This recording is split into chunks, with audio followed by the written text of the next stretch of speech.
Yes, we are live here on a Sports Bash Thursday here at Chickies and Pete's in Atlantic City at the Tropicana. What's going on, everybody?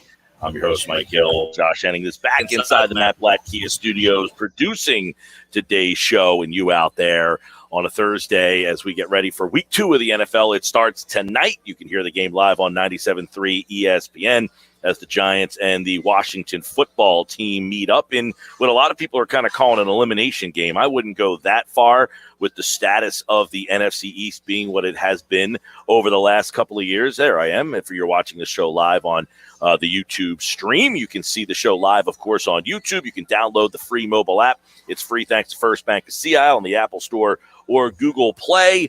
You know, the game tonight, a lot of people saying, because one of these teams is going to go to 0-2. And I would say, yes, typically it sounds like a near-death experience to be 0-2 in the NFL. But in this division where realistically the Dallas Cowboys could lose on Sunday, they play the Los Angeles Chargers. They're on the road. They had another injury that really wrecks their defense. DeMarcus Lawrence broke his foot. He's going to be out 6 to 8 weeks. And then, of course, the Eagles, they are an underdog in the game. If they were to lose, they would be just 1-1. And the team that goes 0-2 tonight would still only be a half a game behind the leader. So while tonight's game is of high importance, who does it mean more for? Well, I don't know that there is an answer to that question, because are the Washington football team going to go with Tyler Heinicke the whole season here? Or are they going to try to upgrade that position? They're going to kind of go on the fly. The New York Football Giants, they've got their own injury problems. Their offensive line's been a disaster. You heard what yesterday they said on Bart and Hahn, that the Giants are the worst team in the NFL over the last 5 years. They have the worst record in football over a 5-year span. So there's no reason to think that this team is any good to begin with entering the year. But yes, alas, here we are in a very important football game tonight. We'll have a bunch to kind of add to this game throughout the show today on the Sports Bash. Also, obviously, the Eagles getting ready for the 49ers. We've got Eagles 49ers on Sunday right here on 97.3 ESPN as Jalen kind of offers to the show. And yes, we agree, Jalen. Teams that are 0-2 almost never make the playoffs statistically. I believe it's like 11 to 14%. Wonder if that difference at all with the additional game. That's an interesting point, too. There is an extra game this year, which means if you get dug into a hole, you do have an extra week to kind of get yourself back out of it. We know that the Giants have been bad the last couple of years. Yeah, no one is suggesting that starting 0-2 is a recipe for success in this league. It is certainly not. But what it is in this division, it's a division game, and the possibility, look, if Dallas, even if Dallas wins this week, they are 1-1. Even if Philadelphia wins this week, they are 2-0. You are only 2 games behind the leader if you fall to 0-2. So I don't want the Giant fans. Look, as much as I love the Giant fan and the pity of the Giant fan, I certainly have no problem with them going 0-2. I do have to be objective in saying that if they lose the game tonight, they are not out of it. Conversely, if the Washington football team loses the game tonight, they are not out of it. Look, as Uzi Wolf is watching the show on YouTube says, this game fully depends on the Giants' O-line. Well, guess what? The Giants' offensive line is going to get their ass kicked tonight, right? I can start off the show by saying that pretty firmly, is that this is a terrible matchup for the Giants. This is a terrible matchup for the Giants. Their offensive line is awful, and the Washington football line, defensive line, is fantastic. It's one of the best in football. I think 2 of the best defensive lines in football, the Washington football team and a healthy San Francisco 49er football team. I mean, when the Eagles are clicking and going, I think they're probably like a top 10, somewhere in that range. Washington's football team, their defensive line should kick the crap out of the Giants tonight. I am at Chickies and Pete's, and I am looking at the sports book right over to my left here. So if you come to Chickies and Pete to say hello today, the sports book is right out the door. The first thing I'm doing is walking over there, and I'm saying Washington football team tonight. Now, it could be a close game. I don't even know what the line is tonight. We'll do the first look at the NFL schedule and the lines tonight at 5 o'clock. New segment this year. We've been doing the schedule segment, but my old co-host Todd Rank is going to join me for that segment. We'll add a little flair to it, a little fun to that segment as He'll join me tonight at 5 o'clock to kind of break down all the lines for the games, including tonight. Now, I don't know what the line in tonight's game is. I haven't seen it. I would imagine, not guessing for the 5 o'clock segment, I'm going to imagine that it's probably in the 3-point range, somewhere in that range. I think the Giants might be a slight favorite tonight with Washington. Let me see. Can I see? I can't see that far. The game's up on the screen right now here. There's 900 screens at Chickies and Pete's, and the one thing that it's not on is the biggest one, right? I can see it on the small TV, the small TV, the small TV, the small TV, and my eyesight stinks so bad that I can't read what the line is. But I'm imagining the Giants are like a 3-point favorite tonight against Washington. I like Washington to win the game outright tonight. That's just early 206 prediction. I like the Giants. I like Washington on the road here for the same reason I like Philadelphia last week against Atlanta. These are two similar teams, right, in terms of talent. I like Washington's offensive line better than I like the Giants' defensive line. And I like Washington's defensive line significantly more than I like the New York Giants' offensive line. I think that's the biggest drop-off battle in this game tonight. It is the Washington defensive front against the Giant offensive line. It's a mismatch. Just across the board, it's a mismatch. The Washington football team should win that battle virtually every play. Virtually every play, Washington should win up front.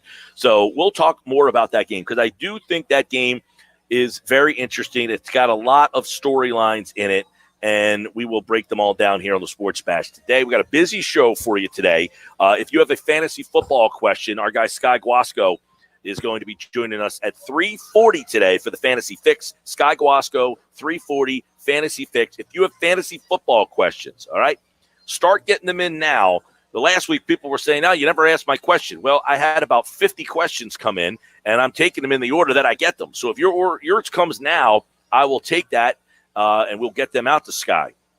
I can't get to every question. So if you want to get your fantasy football question answered on the air by Sky Guasco, we will do it at 3:40 today. And here's how you can get it to me. 609-403-0973, 609-403-0973 on the text board.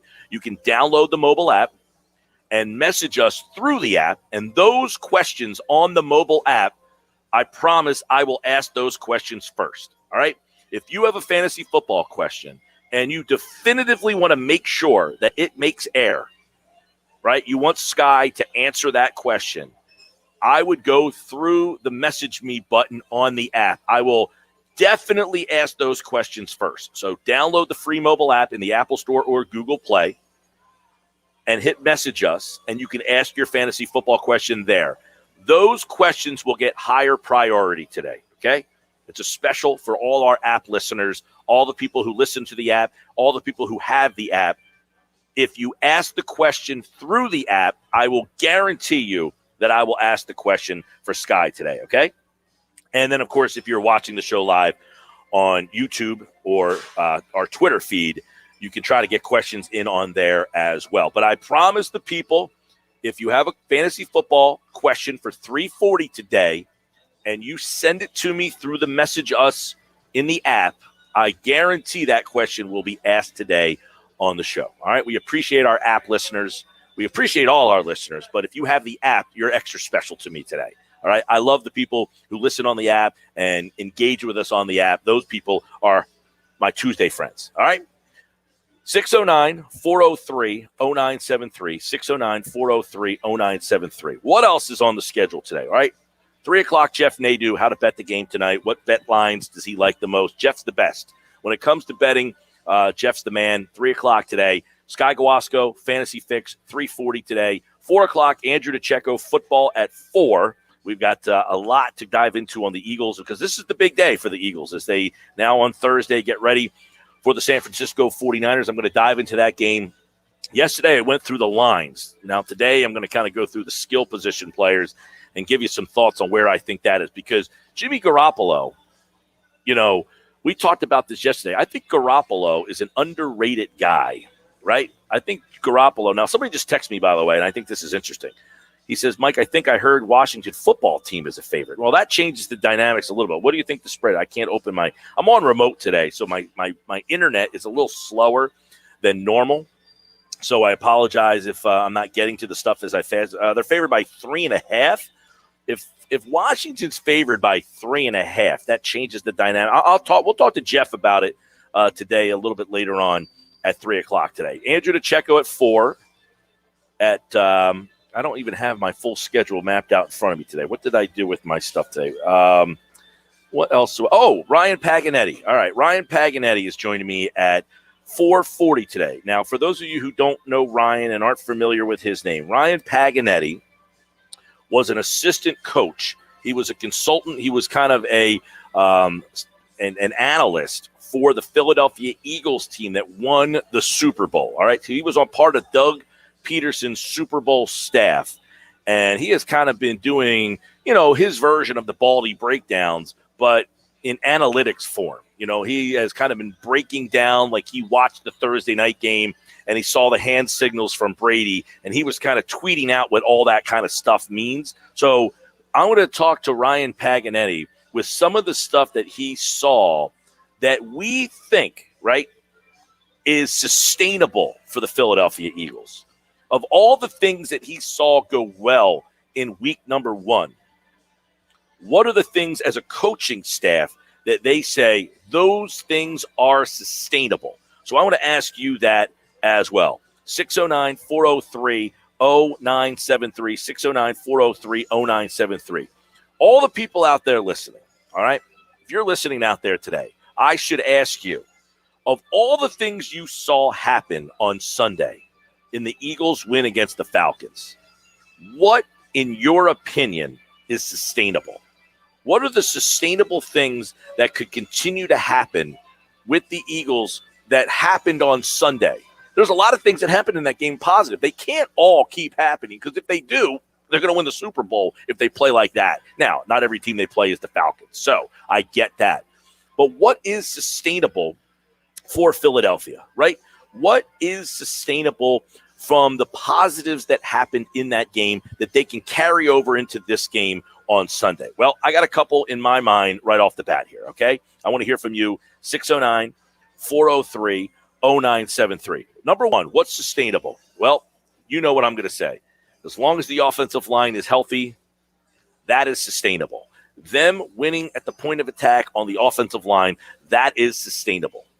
They can continue to win on the offensive line. That is a sustainable act for in my opinion. By the way, Giants, they're +3, +3.5 FanDuel, +3 at DraftKings. So the two big guys, you got about a half a point difference. FanDuel, DraftKings, wherever you put your bets in, that is the line for the game tonight. Josh just sent me that. Thank you, Josh. All right, so what is sustainable? One, the offensive line to me is sustainable, right? As long as they're healthy, the offensive line is sustainable. Number two, what is sustainable? Okay? What is sustainable? Number two, the Eagles' defensive front should continue to get pressured. That is sustainable. They have Brandon Graham, Josh Sweat, Derek Barnett, Fletcher Cox, Javon Hargrave, Ryan Kerrigan. Those six guys right there, that's a sustainable pass rush. They can sustain getting pressure on opposing quarterbacks with that front. Now, they blitzed only 10% in the game on Sunday. That's not going to make people happy, is it? That's not going to make people happy. If the Eagles continue to not blitz, where are the Jim Schwartz haters going to be? Are they going to be like, Jonathan Gannon doesn't blitz enough? He's not blitzing. You got to send the house. They blitz 10% of the time. In fact, I told you this on Monday or Tuesday. The six teams that blitzed the least on Sunday all won. Pittsburgh, Philadelphia, New Orleans. Every team that did not blitz won. So blitzing, as we've told you over the years, is not a recipe for success. It's a recipe for what we like in this country, which is action, right? We don't like Ben Simmons. Why? He does not score. He plays defense really well. Don't care. Doesn't score. Same thing goes here. The Eagles' defense wasn't terrible. It just wasn't exciting because they didn't blitz. So if the Eagles' defense is bend, don't break, you want it to be dominant. You don't want it to be one that gives up a lot of yards. Oh, they give up too many yards. Last week, what did we see in the first 2 series of the game? Oh, the Eagles' defense is bad. No, it's not. They gave up a field goal. That's not bad. That's exactly what you're asking for. Worst case scenario, if you're going to give up yards, just don't let them in the end zone. So what's sustainable? Offensive line for the Philadelphia Eagles, that's sustainable. Defensive line for the Philadelphia Eagles, that's sustainable. Here's number 3. And I don't know that we thought this was sustainable when the season started, but I think we might think it now, is you have weapons on the offensive side of the ball that you can count on. And I don't know that we thought that, but Miles Sanders, Kenneth Gainwell, the 2 tight ends, Devonta Smith is the real deal Holyfield, man. He is the real deal. Devonta Smith is now somebody that other teams have to account for. The Eagles haven't had a wide receiver that the other team has to account for. Holy moly, going back to maybe Alshon when he was here in the Super Bowl season. Before that, maybe Deshaun Jackson, his first go around here. But other than that, they just have not had a wide receiver that anybody feared. Mosher brought up the other day, like Jeremy Maclin when he was a younger guy, I think had 1,000 yards, right?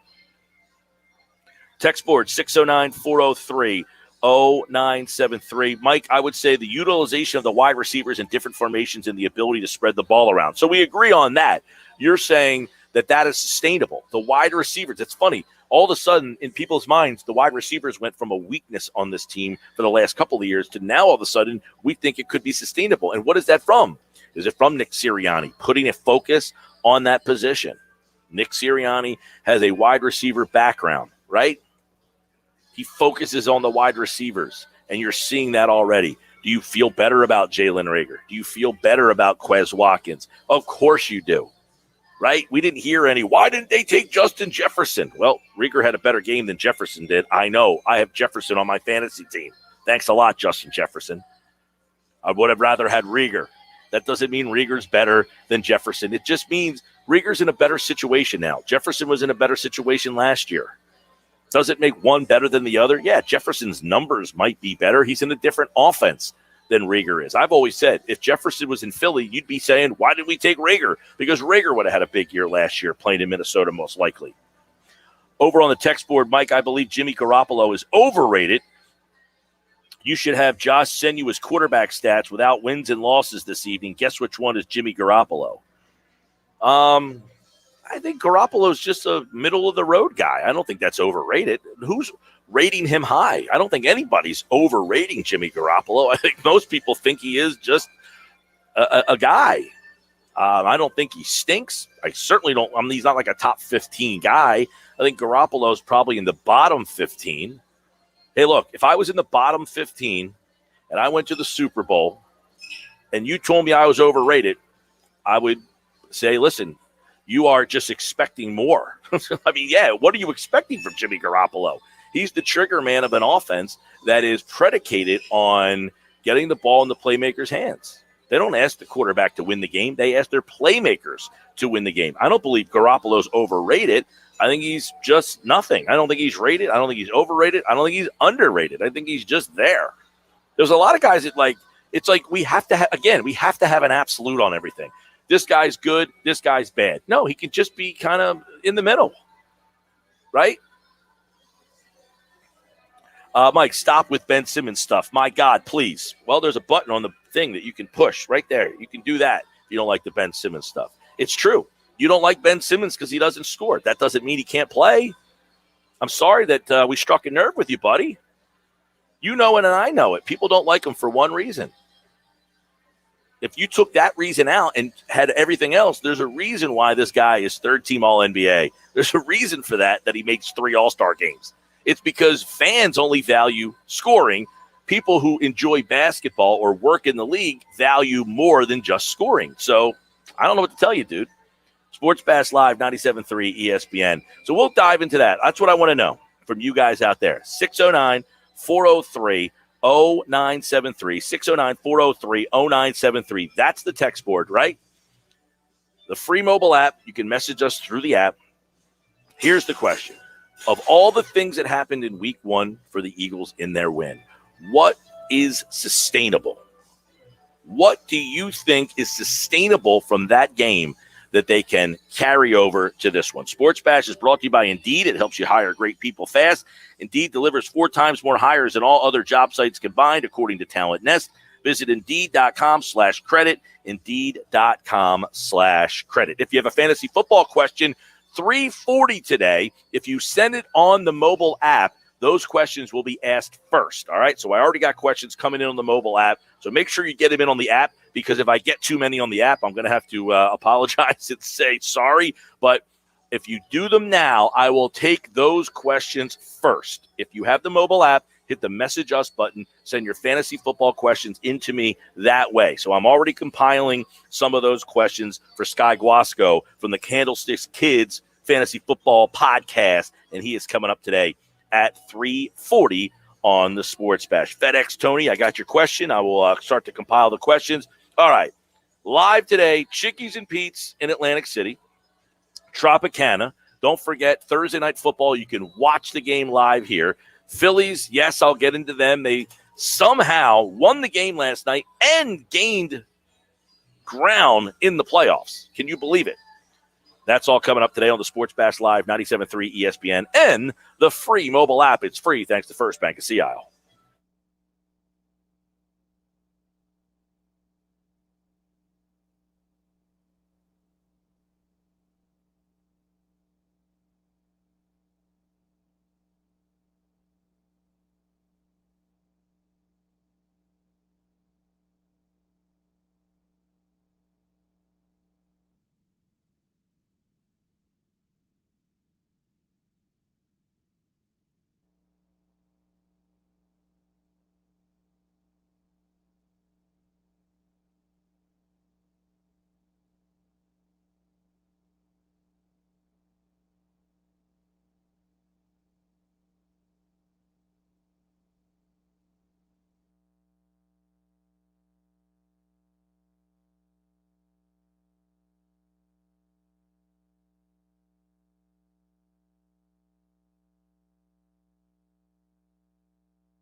1 minute.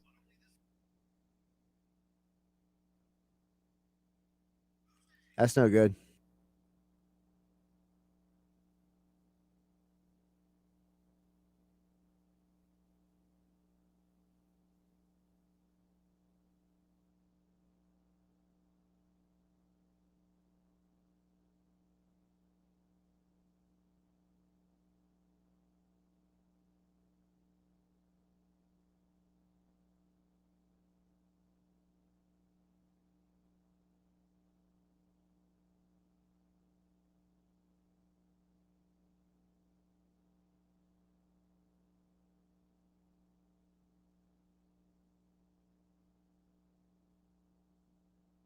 No, just NATO at 3.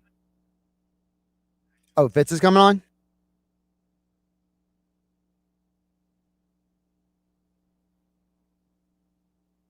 Sports Bash Live, 97.3 ESPN. We are live at Chickies and Pete's in Atlantic City. We're brought to you by Clark's Moving Storage, South Jersey. For your next local or long-distance move, Clark's Moving Storage is your first call. They're dependable. They always show up. Visit them online at clarksmoving.net. All right, that's it's funny. I want to – I'm reading off some of the text messages and stuff that are coming in, 609-403-0973. Don't forget your fantasy football questions at 3:40 today. Sky Guasco, I see a lot of your fantasy football questions, so keep them coming. If you ask them through the mobile app, I'll make sure that I ask those ones first. I'll get back into the Eagles stuff. What is sustainable? What is sustainable? Of all the things that happened on Sunday, what is sustainable? The 8-Ball is watching the show live. The 8-Ball is watching the show live on YouTube today. He says, what's sustainable? The energy and motivation and the trust in Hurts is sustainable. The energy and motivation, that's a nice one. You know, this is a team that last year looked like it was out of energy and just did not want to be there most of the time, right? So I'll go with that 8-Ball. The 8-Ball says energy and motivation is sustainable. What else? Our punter is sustainable, says Jeff Bone and Pookie. Isaac Sayamala, who deserves elite credit, is sustainable. Some other ones coming in there as well. Sayamala is interesting. He had the highest rating for any guard in pass blocking on Sunday, and he was the second highest offensive line, period, for the whole week, according to Pro Football Focus. I do want to really quick bring up the Phillies from last night, okay? So I'm about done with the Phillies. I don't think they're making the playoffs. I actually think they'll end the season with a losing record. That's my prediction. Now, I might be wrong about the losing record thing, although I'm okay saying it. It's not like it's not far-fetched, but I don't think they're making the playoffs, and I don't think they'll end up the season with a winning record, quite frankly. But last night is a typical Phillies game, okay? 4-2. Suarez is pitching great. He's at about 90-some pitches. They got to take him out of the game. They have to go to the bullpen. They go to Jose Alvarado. In what world does any manager feel that Jose Alvarado is the guy to go to with a 2-run lead in the 8th inning? I don't know, but that's what Girardi decided to do. Not that he has great options. I understand. But the last option I'm going to is Jose Alvarado in any situation that is, if the one guy gets on base, that ties the game. Because Alvarado does one of 3 things. He either strikes you out, gives up a home run, or walks you. Well, they all came into play. You give up a home run, a walk, and boom, the score's tied 4-4. So what do the Phillies do? They come back in the bottom of the 8th, and JT Realmuto hits a home run, and they take the lead 5-4. Great. All right. You give up the home run, the air's out of the balloon, you put the air back in the balloon. What ends up happening? You trade for a closer who now throws one pitch, and that ball is crushed into the left field seats, and the game is now tied again. The Phillies end up winning the game in the bottom of the 10th after a pass ball. Essentially, the catcher could not catch the pitch that came in. Andrew Knapp comes from third and scores, and the Phillies win the game. Bravo. Now, with all that, the Phillies are now 3.5 games behind because last night in extra innings, the Braves lost as well. But how interesting is this whole situation that the Phillies now find themselves in? Okay? They're going to play the Cubs tonight. They're going to move on to the Mets this weekend. Okay? So they got the Cubs tonight, Mets this weekend. Can they take 2 out of 3 from the Cubs? That would be helpful. Okay? Thanks a lot, Cubs. Thanks for playing. Got to get this win tonight. Fine, great. Play the Mets this weekend. And the Mets this weekend is the Sunday night game. So you got the Phillies, you got the Mets. Right, can I get 2 out of 3 with the Mets? The Mets are 2 games back. They're 5 out of the wild card. Phillies, by the way, in the wild card are 3 back. But an interesting pair of names have now entered the wild card mix, and one of which will pitch tomorrow night for the San Diego Padres. I don't know if any of you caught this. Go to our website, 973ESPN.com. But the Padres, you talk about teams that are desperate for pitching. The Padres are so desperate for pitching. And the Padres are in the wild card race. In fact, if the playoffs were to start today, the Padres are just 1 game back of the wild card. So they are in this thing. They have a shot. They are going to trot out in a 5-game span. In one of the games, they will throw Vince Velazquez, who they just signed last night, and they are going to put him on the active roster. And I believe Velazquez is scheduled to pitch on Friday night. They also, earlier this month, signed Jake Arrieta. Jake Arrieta this year is 5-13 with an ERA over 7. How the hell is Jake Arrieta still getting a chance to trot out there every 5th day? That's how bad pitching is right now in baseball. He's 5-13 with an ERA of over 7. And he's in the Padres rotation. And yet they are still in the playoff race more so than the Phillies.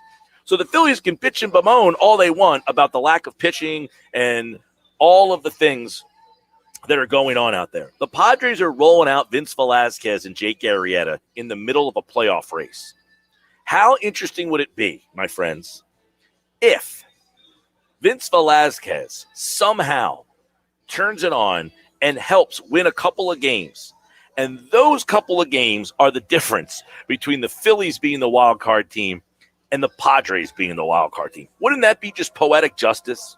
Wouldn't that be just an amazing ending to this whole season? That Vince Velazquez, who has been the thorn in everybody's side for about, since he got here, 2015, so 7 years now, that Velazquez has been here and essentially has what is the most memorable Velazquez moment? It came against the Padres when he played left field. So Velazquez, I love a comment somebody put on the Facebook page too about the story with Velazquez signing with the Padres. And Eric Graham puts, I'll miss being able to do chores between his pitches. Isn't that great? That is the best. That sums up Vince Velazquez's entire tenure with the Philadelphia Phillies. That the most redeeming quality that Phillies fans believe that he has is the fact that you could do your chores in between his pitches because he takes so damn long to deliver the baseball. His problems are now going over to San Diego. I think he's pitching Friday night. I'll have to double check on that. I know he's pitching this weekend. I'm almost positive it's Friday night, but they signed him yesterday. So the Phillies designated him for assignment on Sunday. They released him last night. So he cleared waivers. Nobody wanted him. Now he's a free agent, free to sign with anybody, right? And he ends up signing with the Padres. That's how, they lost Blake Snell. That was what ended up happening. They lost Blake Snell for 10 days, so they needed someone to fill that spot in the rotation. They had lost Yu Darvish earlier in the month. Now Darvish is back, but they lost Snell, so now they needed someone to take Snell's spot in the rotation. Here the Padres are. They're in the 1 game out right now, the wild card race, and they're rolling. Let's see, when is I think he's pitching Friday night because they have a blank in there. Johnson's pitching tonight, a blank tomorrow, Darvish Saturday, Arrieta Sunday, and Musgrave on Tuesday. So you are essentially throwing Vince Velazquez and Jake Arrieta in 2 of the biggest games of the entire season coming up this weekend. They are both now. Arrieta's pitching Sunday, and Velazquez is pitching Friday night. Like, the Phillies have no excuse to bitch and moan that they don't have, we're pitching a bullpen game. They're going with Velazquez. You could have gone with Velazquez. You said he sucks so much that you didn't want him to pitch anymore, which I'm not fighting you on. But then don't tell me you couldn't make up 3 games over the Padres. They're 2 back of the Padres right now. You can't have an excuse. Part of your excuse is, well, we didn't have very good pitching. We had Velazquez. I get the Velazquez thing, but he's pitching in the pennant race right now. Poetic justice would be Velazquez comes out and pitches like the guy that you thought you were getting when you traded Ken Giles to get him years ago. You remember, he was part of the Ken Giles trade in 2015. Mark Appel, Ken Giles, I don't remember who else was in that deal, but a couple of other guys. And now he could be – it's just so Phillies for this season that the guy that could end up being the guy that keeps you out. Like, let's say the Phillies fall 1 game short and the Padres get the wild card and the Phillies are the team that's the 1 game out. Let's say that's the case, and you look back and say, man, how about that game Vince Velazquez threw on Friday night, September, the 16th would be tomorrow night? 17th. 609-403-0973, 609-403-0973. Over on the text board, we'll read off some more of your message. I'll comment on those. Next hour, Jeff Nadeau will tell us how to bet tonight's game and some of the weekend games as well. Mike, the Phillies need a real closer this offseason. Well, I can't. Here's the problem. The closing position the closing role in this league is bad. Give me a closer. Who's the best closer in baseball right now? There's only a handful of guys that you could probably rattle off that are legit closers. Who are the best closers in baseball right now? I mean, I get it. They need somebody more effective in that ninth inning. They cannot go with an Ann Kennedy again. Look, Ann Kennedy, I get it. Great idea by Dave Dombrowski. He tried to get a guy on a 1-year deal who's done at the end of the season to see if he can just help them out. Hasn't worked out. Kennedy hasn't been awful, but unfortunately, the long ball has just absolutely torched him. But you couldn't keep going with Neris. Obviously, for whatever reason, they don't like Archie Bradley. So, unfortunately, you're in a situation right now where you need to upgrade a position that is really tough to find in today's game. I think Mark Melancon, who was signed in the offseason, leads the league in saves with the Padres. He was a guy that was a free agent. I think he was with Atlanta last year, and they didn't bring him back. And Atlanta's in first place again. So it's not like they made a mistake. I mean, you could say maybe, yeah, they could be better. They made a mistake. They could have had a better closing situation. But the Padres, Mark Melancon, their closer, he leads the league in saves right now. Liam Hendricks is second. Kensley Jansen is third. Will Smith. All of those teams right now are playoff teams. But after that, I mean, Iglesias, I guess Jake McGee from San Francisco. Now, who would think that Jake McGee here's the thing with the closer. Read off these names right now. Iglesias, McGee, Reyes, Edwin Diaz, Aroldis Chapman, Kimbrel, Matt Barnes, Ryan Presley, Emmanuel Clace. These guys, like a lot of the guys that I'm reading off, nobody knew that they were going to be the closers for these teams. Like, these teams are developing young pitchers. They're developing young pitchers, and the Phillies just simply aren't. There's your difference. Mike, big series, Cardinals versus Padres this weekend. Hopefully my Cardinals do what they always do and make the playoffs. Yeah. They're going to face Velazquez and Arrieta, Dank Burrito. I mean, if you can't get 2 out of 3 when you're facing Velazquez and Arrieta, that's a you problem, man. Yeah, I mean, guys like Hader in Milwaukee, Aroldis Chapman, Melancon. The closer position, though, it has seemingly become, Liam Hendricks was high for the White Sox. The White Sox haven't been good. They just all of a sudden, they had all these young players all get good. Liam Hendricks has kind of been there, but the Phillies have not been able to find that young closer. Like, get that young closer, that young power arm. They just simply haven't been able to get that guy. All right, Sports Bash Live. In 1 hour from now, Sky Guasco, our fantasy fix. He'll answer your fantasy football questions, and I see the questions coming in. Again, if you ask the question through the free mobile app, I promise you that those questions will get asked first today. So if you have a question for Sky Guasco, our fantasy fix in 1 hour from now, that you want answered live on the air, send it through the free mobile app. Text 609-403-0973. I'm starting to compile all the questions, and we will ask them in 1 hour for the fantasy fix. Coming up at 3 o'clock, it is Jeff Nadeau on how to bet tonight's games and some of the weekend action. And then at 3:40 today, Sky Guasco from the Candlesticks Kids Fantasy Football Podcast, all here live today on the Sports Bash on 97.3 ESPN and the free mobile app. And don't forget, you can watch the show live today on YouTube.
Three minutes.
Thursday edition live here at Chickies and Pete's in Atlantic City. It's the Sports Bash. I'm Mike Gill at Mike Gill Show on Twitter.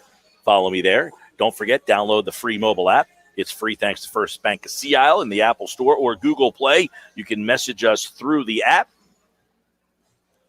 Your fantasy football questions are answered in 1 hour for week number 2. I got a win in week 1. Hopefully you did as well. Sky Guasco from the Candlestick Kids Fantasy Football Podcast on the Believe Podcasting Network will join us to answer your questions in less than an hour from now.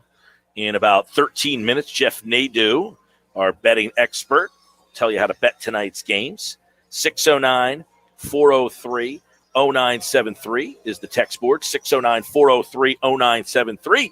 You can message us through the free mobile app as well. We're asking you guys today,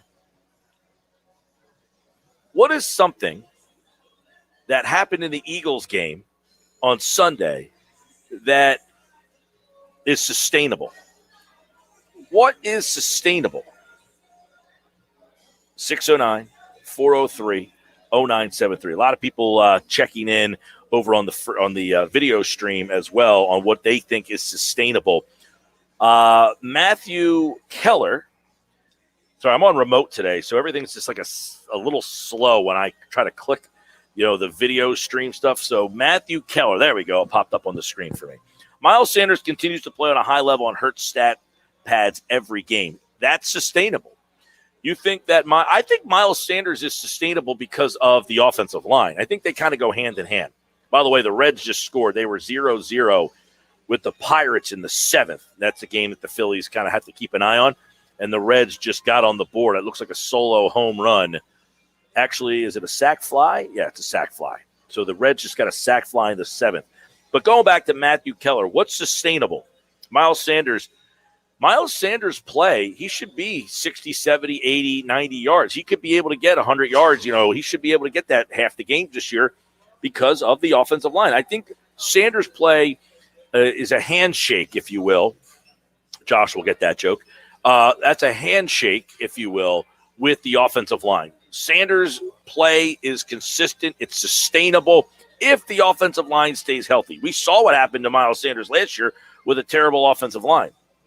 Jeff Bone and Pookie watching the show. What's sustainable, Jeff? He says our pass rush and special teams are sustainable, especially our special teams. I wonder what you think is so special about the special teams. The punter, by the way, had a great game. He made my 3 up, Sippos. But Elliott, is he sustainable? We're not sure. What else about the special teams? The pass rush, I'll give you some credit for the pass rush. Special teams, I'm not sure that's sustainable yet. I think I need to see a little bit more from them. What is sustainable? 609-403-0973. Jalen is checking in. What is sustainable, Jalen? I believe Hurts' decision-making will be sustainable. That doesn't mean they will win every week or he won't make occasional mistakes, but I think this quarterback is wired much differently than Wentz. Okay, let's break that one down a little bit. You think Hurts' decision-making is sustainable? I would agree. Couple reasons. He showed last year that when he got pressure, he threw the ball away. He's okay with throwing the ball away to not – he'd rather throw the ball away, live to fight another down, right? He's okay with not getting the home run every single play. I think, to me, that's the biggest difference between Hurts and Wentz. It's a big one, is that he doesn't have to make the big play every single play. Now, the question is, can the Eagles dink and dunk them their way to a win every single week? That's a little harder. At some point, the decision-making is going to have to be not only sustainable, but he's going to have to take some chances. But that's all going back to decision-making. He's going to have to decide when it's time to take that big shot down the field. So, Jalen, I like that one. Hurts decision-making. Is it sustainable? I believe it is. He was not a turnover guy at Oklahoma. He was not a turnover guy at Alabama.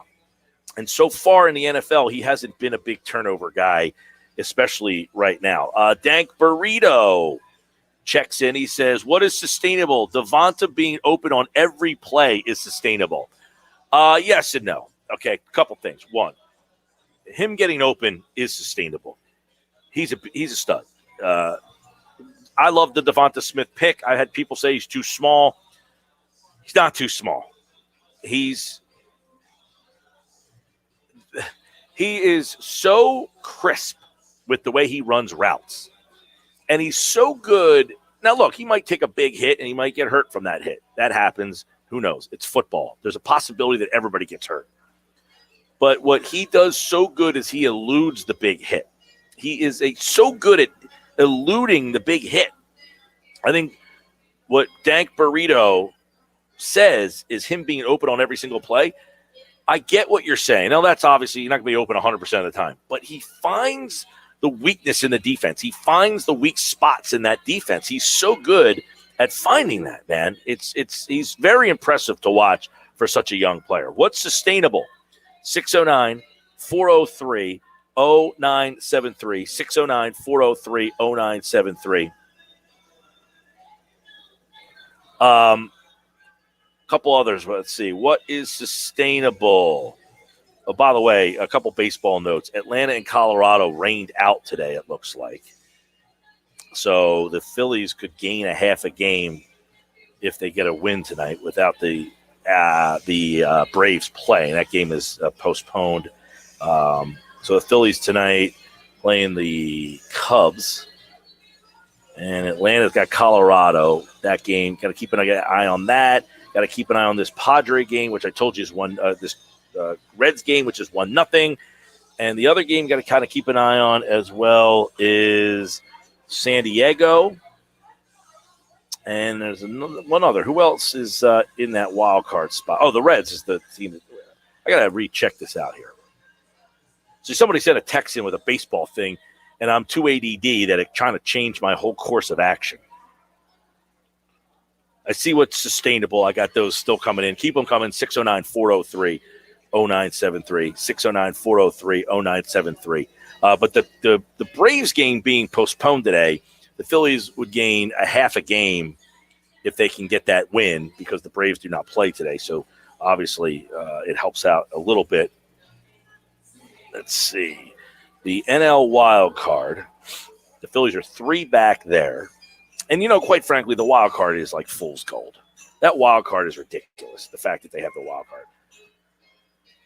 Because it's a one-game situation. I hate the one-game thing with the wild card. I don't like that at all.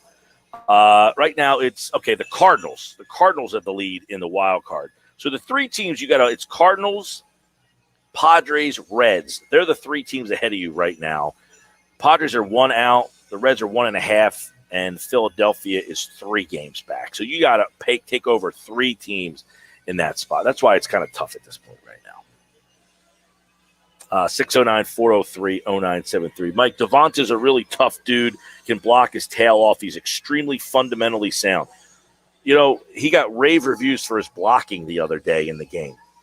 And the fundamentally sound portion of his game, that's what's the most, he is just such a crisp route runner, man.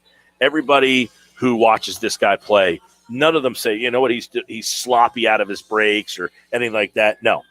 Everybody talks about how crisply he runs his routes.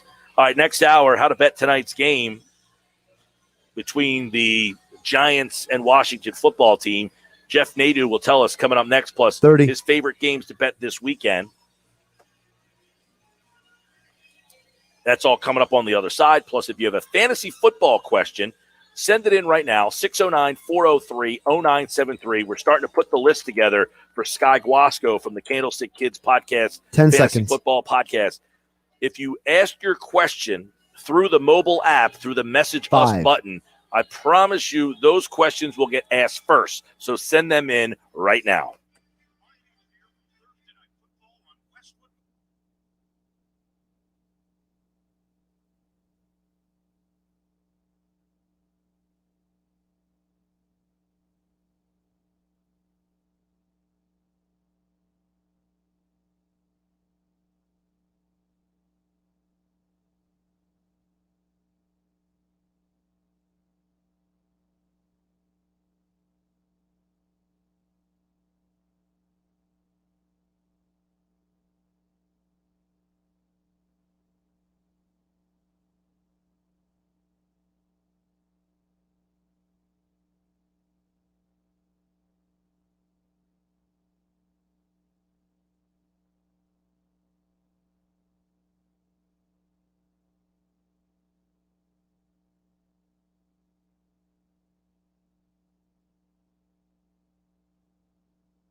3 minutes.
One minute.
Two of the Sports Bash is live on 97.3 ESPN. I am live at Chickies and Pete's in Atlantic City. And, of course, you can stop out to the Tropicana and see us live each and every week here on a Tuesday. Actually, next week on Thursday, I will be live at the EHT location. So tomorrow I will be live at the FanDuel Sportsbook.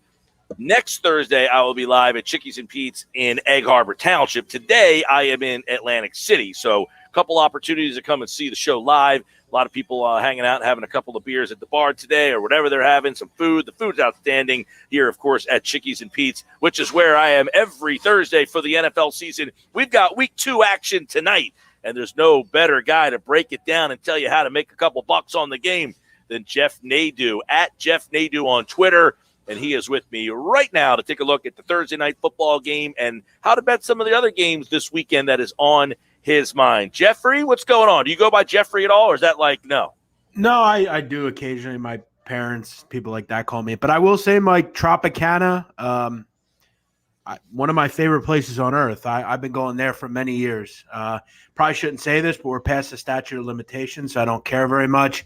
I remember I used to go there for a long time. Let me just say that.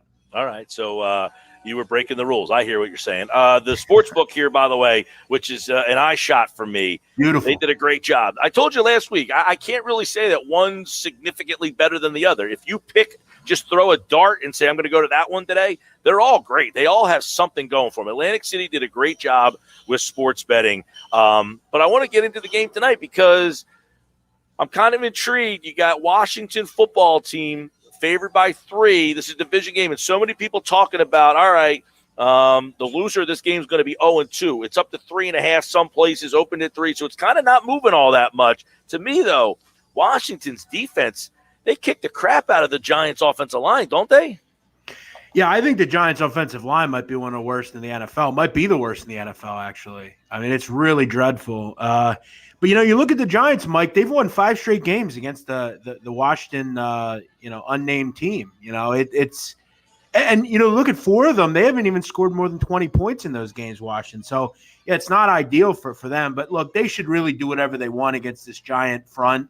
As I said, the offensive line's not good. And as you know, what that means is you can't get the ball to the playmakers. You can't run the ball effectively. And for a quarterback like Daniel Jones, who really needs an elite offensive line, it's just a complete mess on offense. This team had very much trouble moving the ball, really getting into the red zone and then getting into the end zone against the Denver Broncos, who are very similar to the Washington Redskins. I also look, Mike, at touchdown percentage in the red zone. You look at last season, the Giants were second worst in the NFL at getting into the red zone. They don't score touchdowns. This is a mess of a team on offense. They're playing a great defense who actually didn't play real well last week but didn't give up any points. So I feel like at home, I think this is a great spot for the Redskins. I'm looking at it a little different. I'm going to play the Giants team total under 19. I think it's a good number. I don't think their offense is very good. Redskins, one of the best defenses in the NFL. I kind of like that because I agree with you. The Washington football team defense, to me, is a top 5 unit in the league. They might even be better. The Giants' offensive line is, as you said, one of the worst units in the league. So this sounds like even if the Giants figure out a way to win this game, they don't do it by scoring a lot of points. They do it because maybe Tyler Heineke is not all that good. We're about to find out a little bit more because Fitzpatrick's out. So I like that Giants under 19 team total because if they win the game, it's like 17-12, right? Right. And again, Mike, when you look at, as you know, and as we know in Philadelphia, the reason the Eagles have a really good shot to win more games than we think they will is because they're very good in the trenches. You look at the defensive and offensive lines for the Redskins, very good as well. Defensive line is very good, and offensive line pretty damn good as well. So you win in the NFL in the trenches. I had this one at like 24-14, 21-13, something like that. I'm just focused on a Giant group. I don't think they move the football. All right, a couple other games of note that I find to be intriguing. Let's get your take on. Jacksonville opened up 2.5. They're now a 6-point dog at home, and that's based on the fact that they lost to Houston last week. So is 6 a number that you should say, all right, maybe I'll fly to Jacksonville now? Yeah, I'm going to be honest. Like, I don't think Denver jumps out and you say, I really want to go lay 6 on the road with Denver. But, right. All of a sudden, Mike, I mean, as you know, the Jags they might be the worst team in the NFL. It's just that simple. I mean, they were dreadful against the Texans last week. And now you look at Denver. They have a quarterback now. Teddy Bridgewater is the best quarterback they've had since Peyton Manning. It's that simple. They have a good running game. I know they don't have Jerry Jeudy, but still a good group of receivers. I'll tell you, Mike, I kind of lean over here because the good thing about Jacksonville, for as bad as they are, I think Trevor Lawrence is still going to throw the football.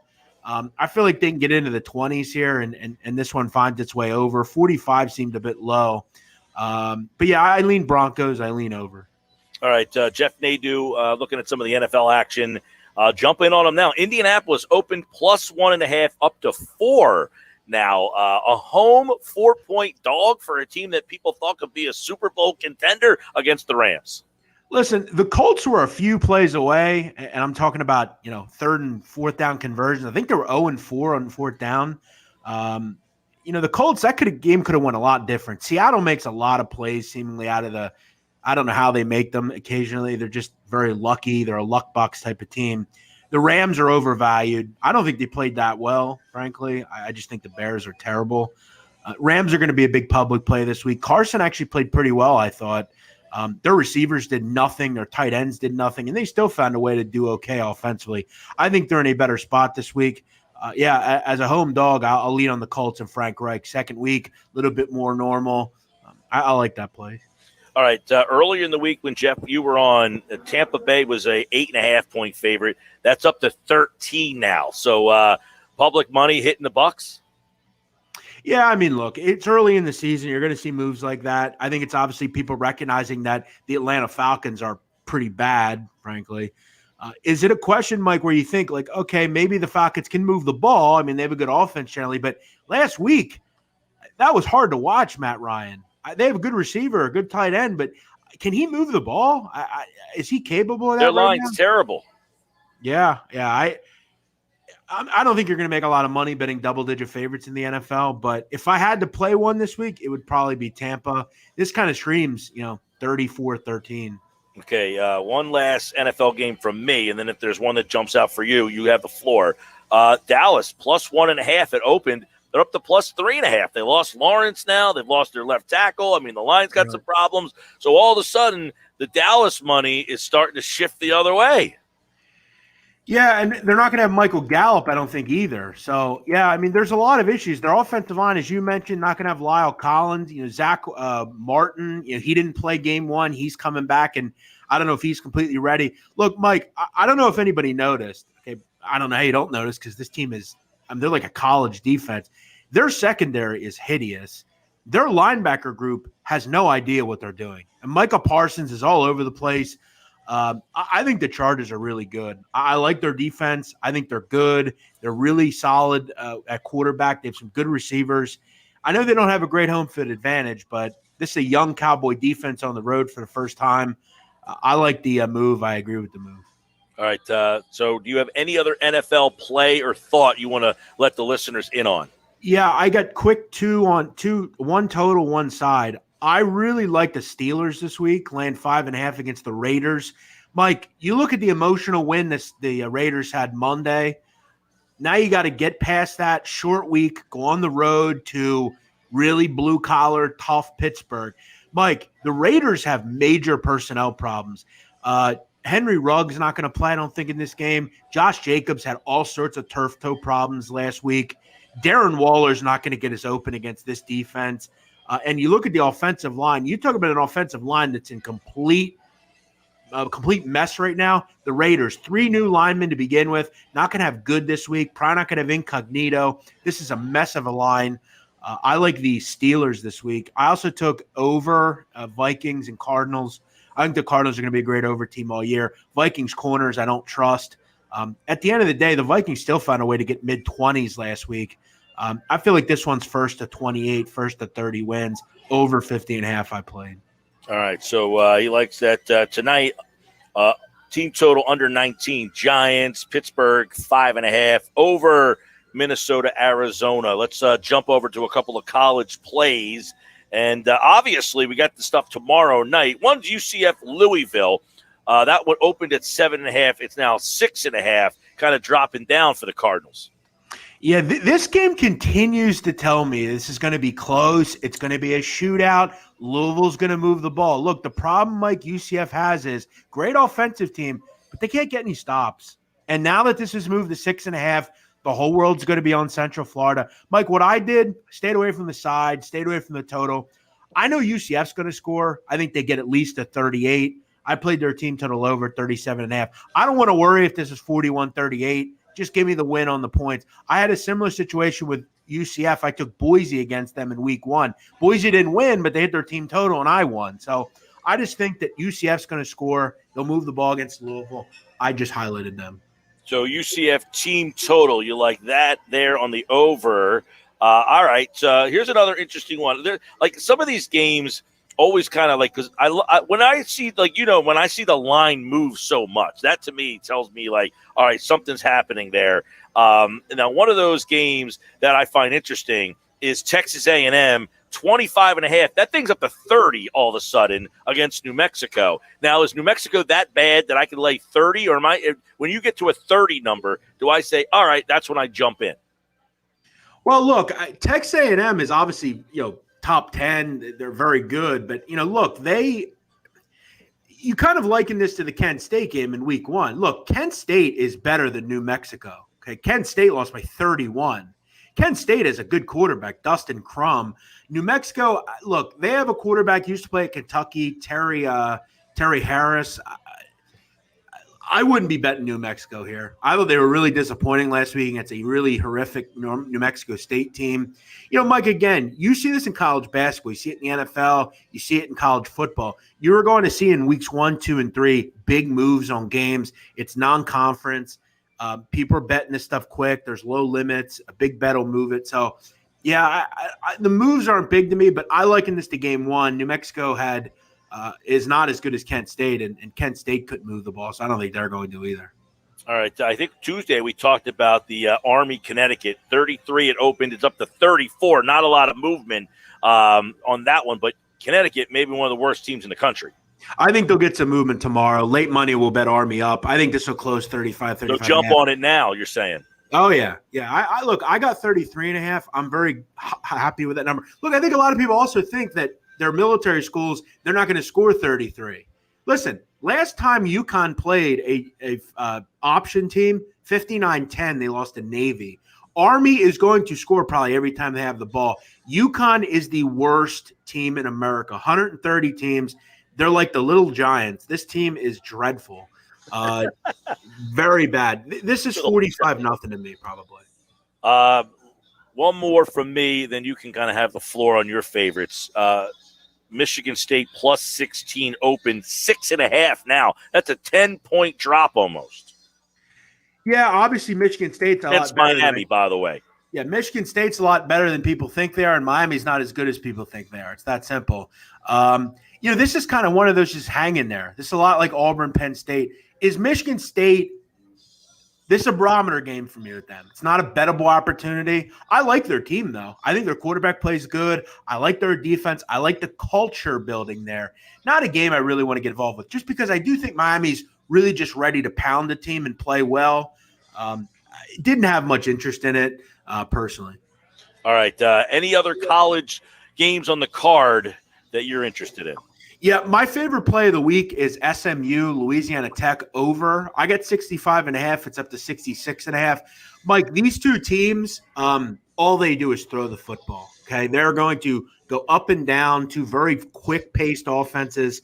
Both teams have quarterbacks that used to be at Oklahoma. Okay, they weren't good enough to be the starters. Still very good, though. Mike, both defenses in the bottom 10 in America in passing yards allowed per game. I think this game is first to 40 wins. Wouldn't surprise me. We saw a game last week, Memphis, Arkansas State, 55-50. If this game was 55-50, it wouldn't surprise me. I like that kind of stuff. By the way, Jeff Nadeau with a soccer winner today. I actually got in on it late, and I went both to score in the second half and hit. Yeah, this game was wild, Mike. I watched it. It was a drabby, boring match for about 75 minutes. Then Belgrade scored. Crowd went nuts. That's a huge stadium over there. And then about a minute later, Braga scored. I saw. That was that. And then they got a late penalty in the 83rd, I believe, Red Star, and won the game 2-1. Yeah. So, it ended up being a fun game at the end. But, you just need that one goal. Once the goal comes in, other team's going to turn it up. And we get Serie A this week, so that's back. I'll be setting the table today and then going back into tomorrow. We got a game I'll be on tomorrow on Serie A. So follow Jeff at Jeff Nadeau. What do you what's your video Patreon schedule coming up? Where can the people see you to get more? Yeah, the next video we'll have is tomorrow night. I got a friend of mine. He actually used to play in the Premier League. He'll be on. We'll do some Serie A stuff. 5:00 Patreon.com/BMOC, and then we do 10 o'clock Saturday, 10 o'clock a.m. Sunday, NFL card. College card, I go over every game, then we'll lead into college basketball eventually. So, you got to make money doing content, Mike, and I put out a lot of it. So, all right, man. Well, I know that we got a lot here today. College football, SMU, Louisiana Tech, over 65.5. I gave you the NFL stuff that Jeff gave. Follow him at Jeff Nadeau. Check out his Patreon. And Tuesdays and Thursdays, we just like to mix it up. Oh, by the way, I did see that it sounds like you're no longer a Sixers fan. Correct. Out. I'm done. Listen, I love this team my entire life, but I told you, Mike, if Ben Simmons is back, I will. Listen, as a gambler, the only team I really love is that one right there. But as a gambler, you become more and more taken away from being a fan. I'm just sick and tired of this organization. I'm sick and tired of losing. I'm sick and tired of the bad decisions. Call me whatever you want, but I don't like Ben Simmons. I think he's a failure, and I don't think he'll work here.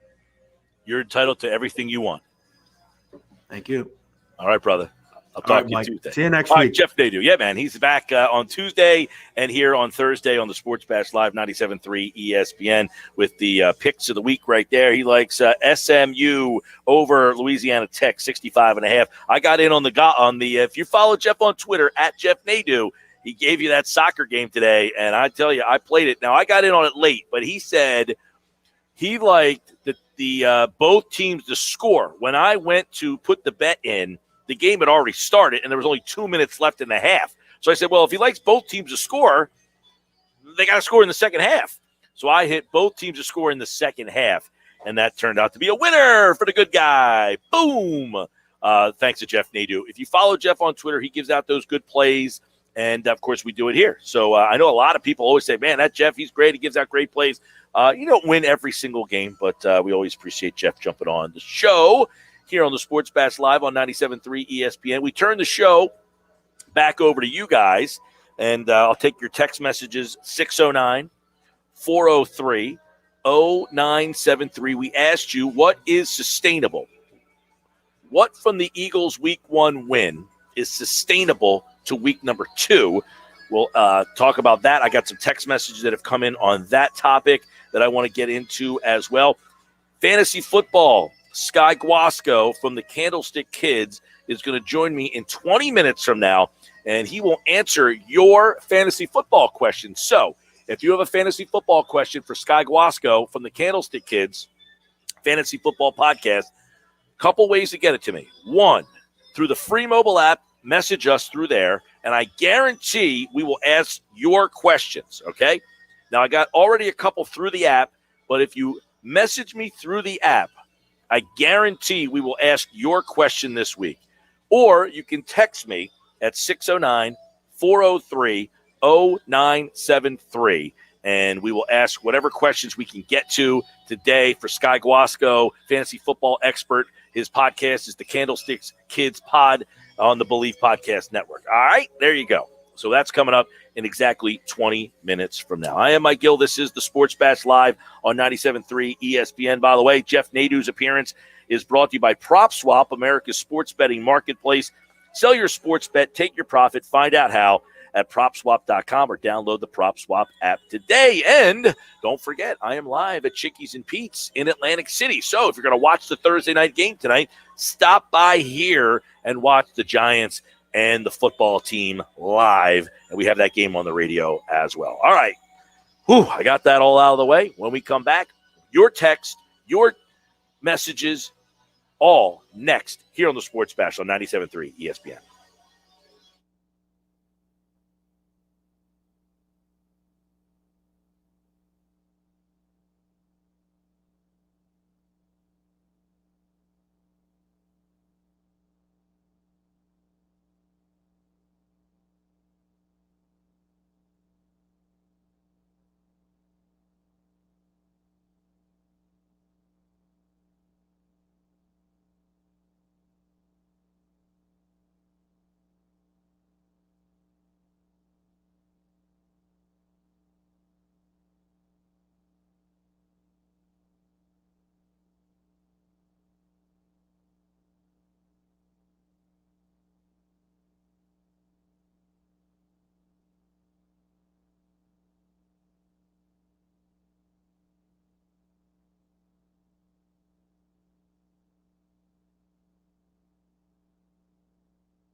30.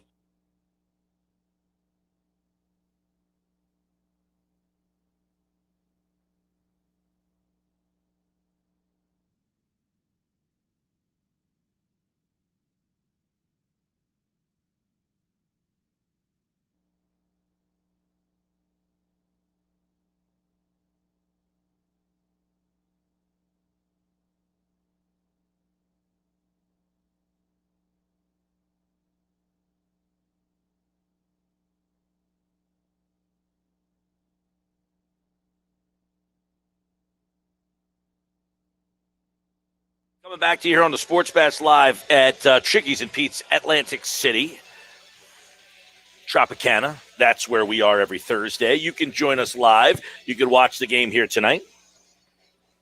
Known for their crab fries, of course, but the menu is updated, brand new. Just took a look at it, and you can't go wrong with a bunch of the stuff on here. I get the same thing almost every single week that I'm here.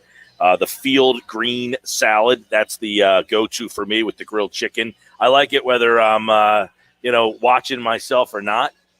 It's just I like the apple cider vinaigrette. Anybody has the apple cider, I'm a sucker for the apple cider vinaigrette. All right, so fantasy football, Sky Guasco at 3:40 today. I see the questions coming in. So far, I've been compiling the questions. As I promised, if you send your question in through the mobile app, hit the Message Us button, download the mobile app. It's easy, Apple Store, Google Play. Download the app. It's free, thanks to First Bank of Sea Isle. And there's a button that says Message Us. You hit that, you can send us your questions through the app, and I promise those will be the first questions that I ask today for the fantasy segment, okay? All right, Sports Bash Live, 97.3 ESPN. I know that sometimes this whole Ben Simmons thing seems to be irritating. It seems to bother people. The trade rumor update is that there doesn't seem to be much. Yesterday we told you, okay, so Ben Simmons we know has threatened not to show up to training camp. In the latest report, Tom Moore, who's a longtime columnist, right? He's expected to get pushback from management. But according to Tom Moore, the Sixers are expecting Simmons to play, okay? So we talked a little bit about this yesterday. Eventually he's going to show up, and the Sixers will go from there. So we like to try to analyze where this comes from, right? Where does this come from? This has to be Sixers management, obviously. It's not Simmons' side leaking out like, hey, he's going to come play. This is obviously Sixers management, right? So what else are they going to say? What is Sixers management going to say at this point? Of course they're going to say, hey, yes, we expect him to play. You think Sixers management is going to leak to the media, hey, we're really concerned that Ben Simmons isn't going to show up? So we have the ultimate stare down here. And as much as there's a lot of sound on the outside of what's going to happen here, I think the more I slept on this last night, and we were talking about this, my buddy, he can't stand Ben Simmons. Okay, he hates Ben Simmons. And just like Nadu just said, and this is what made me think, because Nadu tweeted out that he's done with the Sixers. He's no longer a Sixers fan. So I'm thinking about this last night. My buddy's texting me. He's a Sixers fan. He hates Ben Simmons. So, of course, he's like, you love Ben Simmons. I said, I don't love Ben Simmons. I'm just more appreciative of Ben Simmons than most people are. That's all. He's got his flaws, and he pisses me off at times. The standoff here is very interesting. The Sixers slide out that they expect him to play. So is that done? I was thinking about this. Are you doing this to tick Ben Simmons off even more? Like, why would the Sixers say, we think Ben Simmons is going to show up? What do they have to gain from that, right? The situation has been the same for weeks. He doesn't want to be here. So his representatives asked for a trade. The Sixers say they've tried to find a deal. They're not going to just give him away. They've asked for this monster package. It's not there. They're touting that he's a three-time All-Star, second in the Defensive Player of the Year voting, and that they want an All-Star level player back. Okay, great. No team is offering them what they're asking for, right? So the Sixers are saying, well, then we'll just keep them, right? We'll keep them. We're not going to just give them away. So multiple teams, this is just to kind of show you where they are. Multiple teams are saying we're interested. Minnesota, Sacramento. Who else? Cleveland. So there's no Bradley Beal. There's no Dame Lillard. And even the teams that are interested, they don't want to give De'Aaron Fox. They don't want to give Karl Anthony Towns. They don't really want to give D'Angelo Russell. I don't know that Cleveland, what the whole Colin Sexton deal is. So Simmons tells the Sixers it's not his job to work his trade value. And if not, they can't trade him. He's going to hold out. So now Philadelphia counters. Here's where we go. The Sixers have to figure out if they want to fine Simmons for not showing up and really piss him off. And in this report, they say they will, but actually, are they going to say, hey, we're going to fine you if you don't show up? The Simmons side, as we know, they are trying to win the stare off by making this uncomfortable. And the Sixers are trying to force his hand by saying, hey, we're going to fine you. The question is, how long will Daryl Morey go through the stare down with Rich Paul? Now, I thought about this last night again. I don't think, and I've said, and I've maintained this, and I'm going to maintain this. I don't think the Sixers will trade Ben Simmons just to trade him. I think they want to wait it out, and they own him for 3 more years, his rights. It is likely that this gets resolved probably like the James Harden situation. The question will be, in my mind, the next stare down. Because there's another stare down coming. They're staring down each other right now, right? The two sides are staring each other down. The next stare down comes into this. Ben Simmons doesn't want to be here. The Sixers say you need to be here. Okay, there's the stare down. Simmons, do you want to play this year or do you want to get fined? Okay, I'll show up. I have to play. I want to get out of here. The next stare down, though, becomes what? When he gets on the court, what does he show? He needs to – the Sixers can say to him, you want to be traded, you need to prove to other teams that you can still play or that you can play, right? So the stare down now becomes, is Ben Simmons going to come to the Sixers? And this is where it gets interesting. This is where I had this conversation with my buddy last night that it kind of spiraled off into a whole nother like peeling of the onion. Ben Simmons shows up, doesn't want to be here, plays and balls out. Just comes out shooting, elbow jumpers, free throw percentage goes up, starts to show more to his offensive game. Do the Sixers then acquiesce and trade him? Do they get better offers? Or do the Sixers say, this is exactly the guy that we hoped we got. We're going to keep you now. Think about that whole situation. Like, I texted him last night. I said, hear me out for a second. What if this happens? Simmons wants to get traded so bad that he actually goes out and balls out to another level, right? He goes out and balls out to a level that we've never seen. He scores 19 a night, throwing dimes, hitting jumpers, getting to the free throw line, to the point that the Sixers then decide, well, we don't want to trade this guy. This is the guy that we had hoped we drafted all along, number 1 overall. And then Simmons still says, nope, I want to be traded. Think about that scenario now for you, would you? Think about that scenario. I'm Mike Gill. This is the Sports Bash Live, 97.3 ESPN. Brought to you by Matt Blatt Nissan. The all-new Matt Blatt Nissan, now open, Black Horse Pike, Egg Harbor Township, next to Home Depot, online at mattblattnissan.com. All right, coming up, our fantasy football expert, Sky Guasco from the Candlestick Kids Fantasy Football Podcast on the Believe Podcast Network. He is here to answer your fantasy football questions. So, if you have a fantasy football question that you want answered today on the show, send it in right now. Couple of ways to do it. 609-403-0973. You can text me your fantasy football question or message us through the free mobile app. And everybody who sends their questions through the mobile app today, I promise your questions will be the first questions that we ask. So if you have a fantasy football question for Sky Guasco, our fantasy football expert from the Fantasy Football Podcast on the Believe Podcast Network, send it in now because he joins me coming up next.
1 minute, Mike.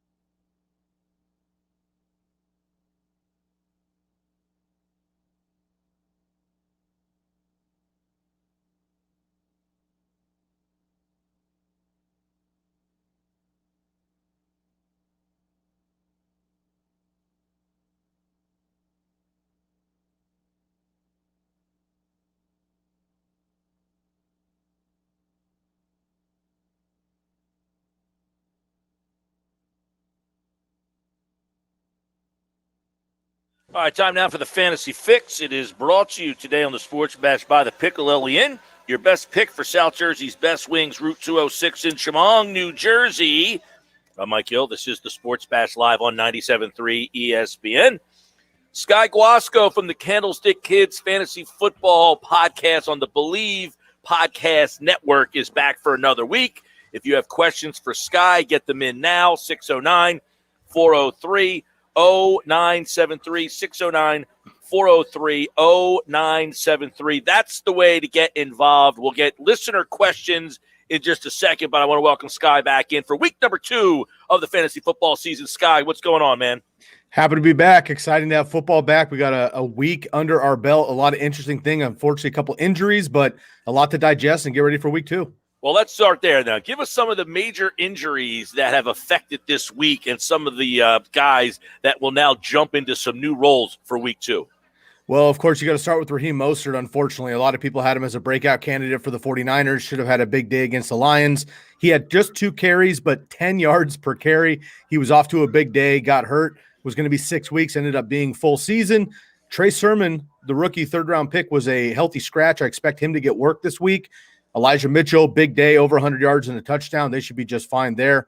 And then on the quarterback side, Ryan Fitzpatrick goes down for the Washington football team, and Taylor Heineke getting another opportunity. Should have beat Brady and the Buccaneers last year in the playoffs. They didn't get it. The rest is history, but Heineke might be able to get the football team over the hump, but totally different quarterback from Ryan Fitzpatrick. All right, so let's get into the game tonight. You mentioned Tyler Heineke. You got the Giants and the Washington football team. If there's people out there tonight that are wondering, what does Tyler Heineke mean for the other players fantasy-wise? Well, he's not going to be throwing the ball down the field as often.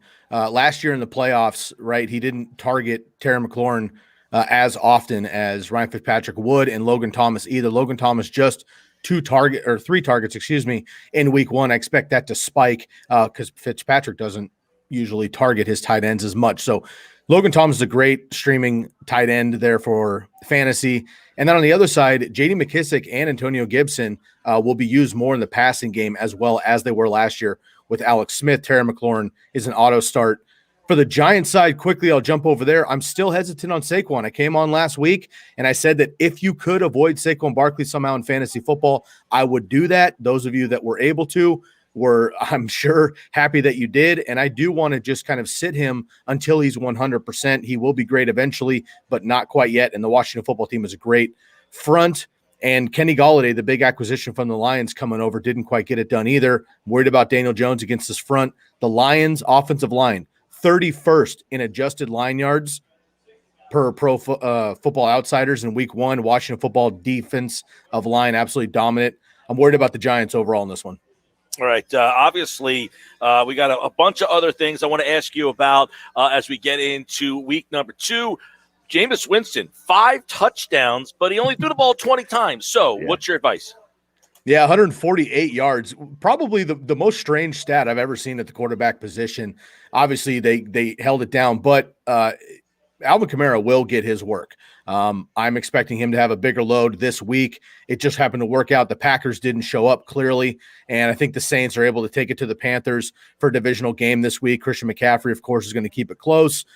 I'm expecting another big day from Jameis, but a similarly big game from Alvin Kamara and a couple of scores. Yeah, that was a big interesting one because on the flip side, let's go to Aaron Rodgers. Did that one scare you off as a Roger owner at all? It was definitely eye-opening, but knowing Aaron Rodgers, knowing what this summer has been, and I've covered it a lot on my show, it's been a disaster, as most people know.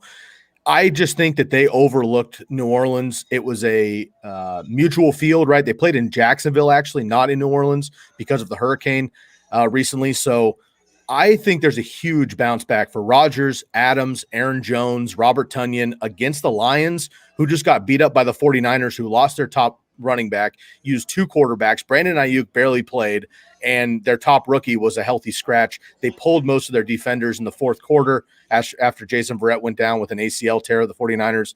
I expect the Packers to run the Lions here at home, Monday Night Football, in prime time. I'm not worried at all. If you can trade for Rodgers, Adams, or Jones, I'm absolutely throwing some lines out to see if I can get them on the cheap. All right. There was other interesting storylines. You mentioned, Deebo Samuel was a guy who just had a monster week last week. I mean, is that something? Is this a big year for him? Do you now anticipate as he? Because a lot of people liked IU coming into the year. Yeah, and I'm one of them. I'm a 49er fan. I'm a Bay Area guy, and I watch the 49ers very closely. I was surprised that it was this much work. Now, I do want people to understand more than half of his yardage came on one busted coverage. Jimmy Garoppolo threw up. Honestly, should have been intercepted, in my opinion. He caught it, ran for the touchdown, so it looks a lot better than it was. If Brandon Ayuk is going to have limited work, which he did, and miss the entire first quarter, I don't expect Trent Sherfield to outpace Deebo Samuel, and of course there's George Kittle there. So do I expect him to have a big year? Yeah, absolutely. If he can finally stay healthy, which he hasn't been able to do. Do I expect weekly performances like this with 46% target share? Absolutely not. I would cut his numbers in half, and that's probably the standard with, of course, a couple of big games with upside. Sky Guasco, Candlestick Kids podcast, the fantasy football podcast on the Believe Podcast Network. We're going to get the listener questions. We got a ton of them this week. So I promise that we'll get more this week than we did last week. But one more for you, because I'm intrigued by what you think. What are you telling Zeke Elliott owners? I'm telling Zeke Elliott owners to not sell him. And if you're going to sell him, make sure you sell him at an appropriate price. If you're worried about it, he's going to be just fine. What's worrisome about Zeke is that he had 30 yards last week. What people don't understand, because you don't look at this kind of stuff in fantasy football, he was on the field for 83% of the snaps. What that tells me is that it wasn't that they weren't using him or that he wasn't effective. They had to throw the ball early and often because Brady got out to a lead and Dak had to do his thing throwing the ball. Amari Cooper and CeeDee Lamb, 16 and 15 targets each, respectively. Hold on to Zeke. If you're looking to acquire Zeke, don't be surprised if you have to pay a first-round premium still, because he's still going to be Zeke. I would, though, go scoop Tony Pollard, his backup, off of waivers just in case. But Zeke Elliott's going to be just fine. The Tampa Bay Buccaneers have the best defensive line against the run in the NFL. I'm not surprised that game happened. Okay, so last week you told the listeners to make sure they include the scoring. We'll see how many people listened. I don't know that everybody did, but we'll see. All right, this is from FedEx Tony in Williamstown. For a flex, Claypool from the Steelers, Davis from the Jets, or Cooks from Houston. I think I'm going to ride the Corey Davis train here. Played very well. Obviously, going up against the Patriots, going to be tough, but they do not have Stephon Gilmore. He's on IR. That's huge. So I'm going to this connection between Zach Wilson and Corey Davis we saw in the preseason is no joke. Jamison Crowder out with COVID. I'm going to ride the Corey Davis train here. 2 touchdowns last week. All right, let's get another question for you here. As let's go to Gerber in Dover, flex spot PPR. All right, throw the PPR in there. He needs one: Mike Davis, James Robinson, or Corey Davis. Again, I think I'm going to go Corey Davis. James Robinson was really disturbing last week, and it's not him. He's incredibly talented. Urban Meyer cannot get away from quote-unquote his guys in Carlos Hyde. James Robinson is supremely more talented than Carlos Hyde at this point, but James Robinson didn't get the work last week. They're not going up against Houston. I think that's going to be tough. And Mike Davis, I mean, he did okay, but I'm worried about this Falcons offense in general. And again, he goes up against the Buccaneers that just shut down Zeke Elliott. There's no way I'm playing Mike Davis there. Again, I'm going to ride with Corey Davis. All right, so another Corey Davis. All right, let's go to a 0.5 PPR. Mike Williams, Chargers, Elijah Mitchell, 49ers, flex. Ooh, this one's tough. So Elijah Mitchell, again, came out last week, 6th-round rookie, ladies and gentlemen. He got an opportunity because Sermon was a scratch and Mostert got hurt. I do not expect big games like this every single week. Going up against the Eagles, who did a decent job against Mike Davis last week. It has a nice over-under at 50. I like that for a lot of scores. Or Mike Williams, again, 2 touchdowns last week. When he's healthy, you play him going up against the Cowboys, who got ripped up by Godwin and AB. I'm actually going to go against my guy here in Elijah Mitchell. I'm going to go with Mike Williams. While he's healthy, I'm going with him. I expect a big game out of Herbert. All right, here we go. Let's go to a PPR running back, Kareem Hunt or Jamal Williams, PPR. Oh, I like this. These are 2 backups here. Jamal Williams going up against the Packers and Kareem Hunt going up against the Texans. This one's going to be ugly against the Texans. I know the Texans got the upset, if you want to call it that, against the Jaguars last week, but Nick Chubb is going to dominate the first half. They're probably going to pull him, and it's going to be all Kareem Hunt second half. I love Jamal Williams, but I think the Packers step it up mightily next week. And again, Alvin Kamara got his numbers, but the Packers did have the 3rd best ranked defensive line last week, according to Pro Football Focus. So surprisingly, I'm actually going to go with Kareem Hunt here in mop-up duty and garbage time in the second half. All right, let's get this one up for you here. This one's from James. Jamar Chase or Devonta Smith, couple first-round picks, 1-point PPR. Thank you, James. Man, I love this one. And thank you, everybody, for giving me the specs. It really does help. The Bears got tore up last week from Matt Stafford and Cooper Kupp specifically out of the slot. Tyler Boyd usually plays the slot for the Bengals, but he wasn't used as much last week as I thought he would be. Jamar Chase came out, has that connection, obviously, with Joe Burrow going up against the Bears, who didn't play very well, and the 49ers should pick it up. This one is a tough one, but I think I'm going to ride with Devonta Smith because he is the number 1.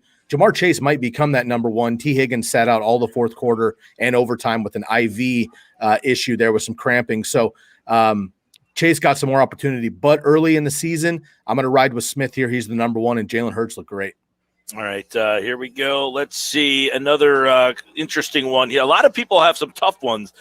This one here is from a person who is in Newark, Delaware, who is listening. I'm on the road, so my screen is a little slow making the changes here. I apologize for that. No problem. So let me see if I can get this off my email here. This one had a bunch of different things in it here. All right, let's see. I know Chase was in there. Let's see if my email is not loading. Of course, right. Oh, here we go. Need to play 2. Jamar Chase, Devonta Smith, Justin Jefferson, and Jalen Waddle. So that's all of the first-round picks from this year and last year. Yikes. Yeah, first of all, these four guys on your team is pretty incredible, so well done. 2 LSU Tigers, 2 Bama Crimson Tide. I love that. I'm going to go off the bat here. I'm going to take the starters. Again, Justin Jefferson's guaranteed. And then I'm going to go with Devonta Smith as well. Jalen Waddle had a touchdown. Chase had a touchdown. All the rookie receivers held it down, but I gotta stick with Jamar Jefferson going up against the Cardinals, who should have had a second touchdown last week, and Dalvin Cook ended up running in from the 1-yard line. So I like Jefferson a lot. And then again, I'm going to stick with Devonta Smith going up against the 49ers. All right, this is a PPR flex. Need 1: Gaskin, Boyd, Marvin Williams Jr. Yeah, I would go Gaskin here, but I'm actually going to fade him going up against the Bills. Najee Harris had a nice debut, but the Bills' defense is quite good. Let's see who else we have here. Tyler Boyd and Marvin Jones. Marvin Jones going up against the Broncos, very good secondary. And then Tyler Boyd, we mentioned earlier. Let's see, I got to get my – oh, there we go. The Bears, right? Against the slot. Again, that's the Cooper Kupp slot. I think I'm going to go with Tyler Boyd, maybe an unpopular pick, but I expect Tyler Boyd to bounce back this week in the slot where Cooper Kupp went for a deep touchdown and over 100 yards. Now, here's one. This one is from Mike in Egg Harbor Township. He wants Lamar Jackson or Jameis Winston. Wow. Now, this one is a big play yardage at big bonus yardage at 250, 300, 350. He says, need a win, Sky.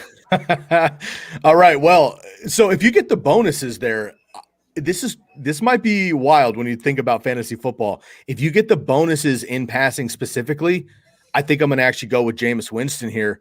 Lamar Jackson, of course, gives you – now this is tough. I don't think we have time to get the answer from him, but I assume that's just passing yards. If it were total yards and you get the rushing as well, then it's probably Lamar Jackson. If it's strictly passing yards, I'm going to stick with Jameis Winston here. Again, I think there's a big game with the Panthers in division, played really well. I know we only had 150 last week, but we know Jameis can go for 400 at any time. I expect that to happen. And the Ravens, Lamar Jackson looks shaky down the stretch there against the Raiders on Monday night. So I'm going to go with Jameis. If it's passing total, you could still go with Lamar Jackson. All right, I got about a minute or so left, so I'm going to give the floor to you. A couple waiver wires, sleepers, some players that you like in week number 2. Sky Guasco, Candlestick Kids, Fantasy Football Podcast. Go. I like it. Again, if you have the opportunity to go get any of those studs that underperformed, Calvin Ridley, Zeke Elliott, Devontae Adams, Aaron Jones, go get them now because the window is going to close immediately. Again, I do like having Darnell Mooney going up against the Bengals. He had a ton of targets last week. Allen Robinson had 11, but only 35 yards. Darnell Mooney is a guy that they want to get involved. I really like a bounce back here from Terry McLaurin as well against the Giants tonight, if you're doing that. And then again, if you're going up against the Steelers here, or excuse me, the Raiders, the Steelers, all 3 wide receivers, I think are a good play against the Raiders. The Ravens just don't have that in their arsenal, and that backfired on them last week. And then the Buccaneers, look, if AB is still, he's not around on waivers, but if you can still get him in a trade or so, I would do that. He's the real deal. And then again, Mike Williams is somebody that might even still be on waivers. He was 65% managed last week. That has changed this week. But if he's still out there, Mike Williams for the Chargers going up against the Cowboys, going to be a shootout, I would go and check him out as well. And then finally, again, Jamal Williams, we mentioned him earlier, but all these backup running backs, start, stash those guys if you have an extra spot on your roster. I like him a lot. And Rondale Moore going up against the Vikings there for the Cardinals. We know that A.J. Green is going to get targets, but he didn't look especially good. Christian Kirk with 2 touchdowns, but Rondale Moore could be that guy as well. All right, Sky Guasco, the Candlestick Kids Podcast, Fantasy Football. He'll be back next week. Sky, great job, man. Appreciate you guys. Good luck. And the Fantasy Football segment is brought to you by the Piccolo Inn, Route 206 in Chemung, your best pick for South Jersey's best wings. I'm back with Football at 4 next.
Football at 4 is powered by the Inside the Birds podcast, and it is brought to you by Caesars Entertainment Group of Atlantic City. Come experience the ultimate sports destinations all season long at the Wild Wild West, Tropicana, and Harrah's Resort Atlantic City. Book your game day experience today at Caesars.com. It is Football at 4, powered by the Inside the Birds podcast. Andrew DeCecco is in for Adam today. Adam will join me on tomorrow's show, so we'll get a little breakdown here from Andrew as we get ready for the Eagles and the 49ers on Sunday. Of course, you can listen to that game right here on 97.3 ESPN. I'll welcome Andrew in. What's going on, my man? How are you? Getting ready for another week. It starts to move fast. Week 2 is here. Before we look at some of the Eagles and Niners stuff, a couple thoughts on tonight's game from you. How big, in your opinion, is this NFC East game tonight between the Washington football team and the Giants? A lot of people think 0-2 might be, you're out. I don't see it that way, but how do you kind of look at this one tonight?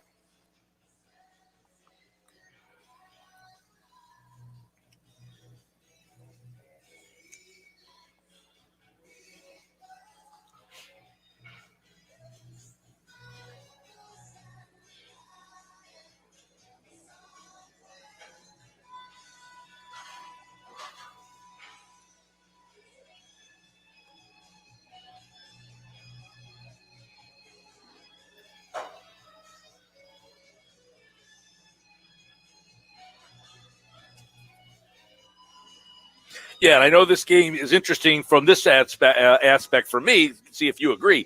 The Washington football team up front defensively, one of the best in the league. The Giants up front offensively, one of the worst in the league.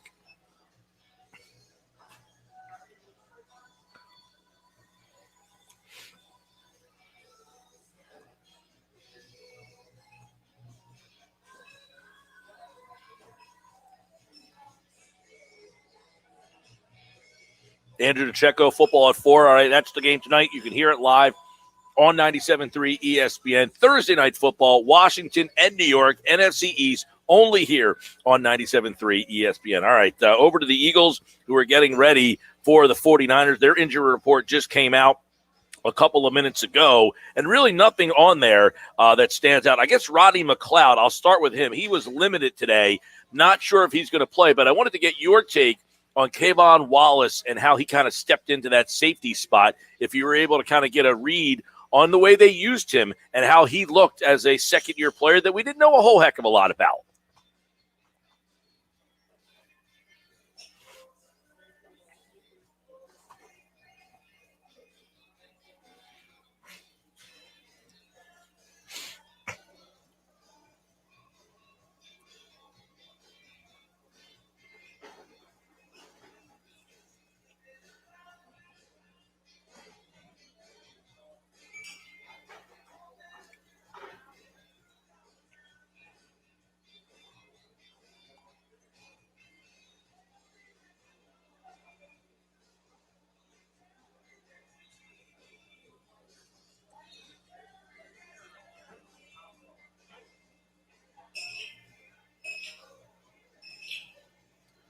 Yeah, that one's something that kind of worries me a bit because obviously George Kittle, we talked to Moshe yesterday, Andrew, and, they said, they were calling him 15 for 15. He had 15 targets and 15 catches, George Kittle, last year. And that might be something that Kayvon Wallace is going to be asked to do a little bit, is defend Kittle. And I would imagine who else would get that role to have to try to figure out a way to stop George Kittle.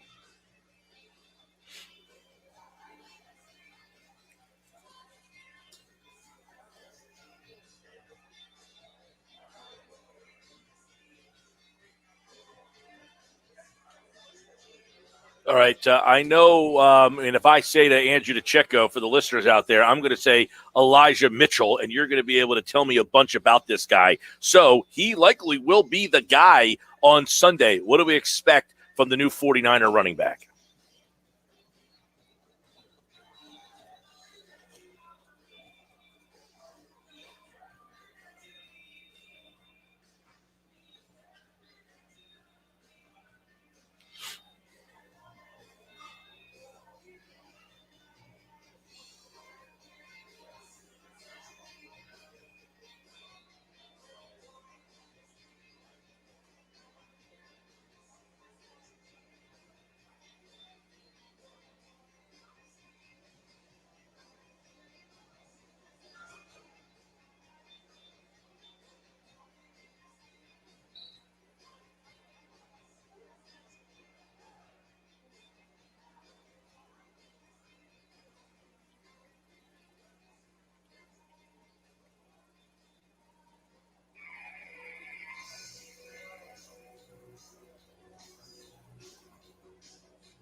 Yeah, I knew that you would be very good on that question there, Andrew DeCecco, DeCecco NFL, and, of course, football at 4 here.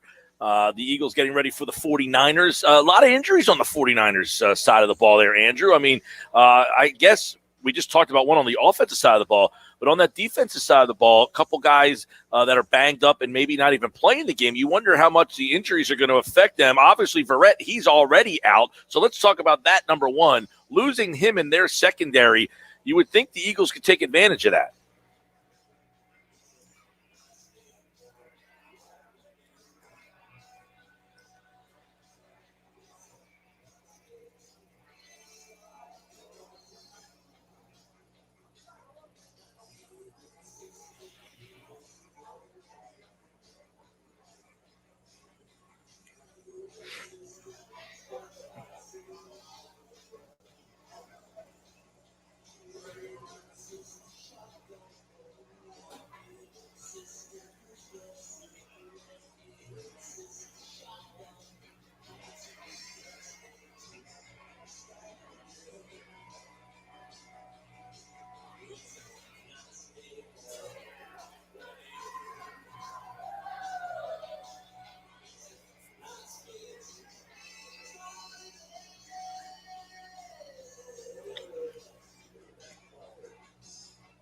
Yep.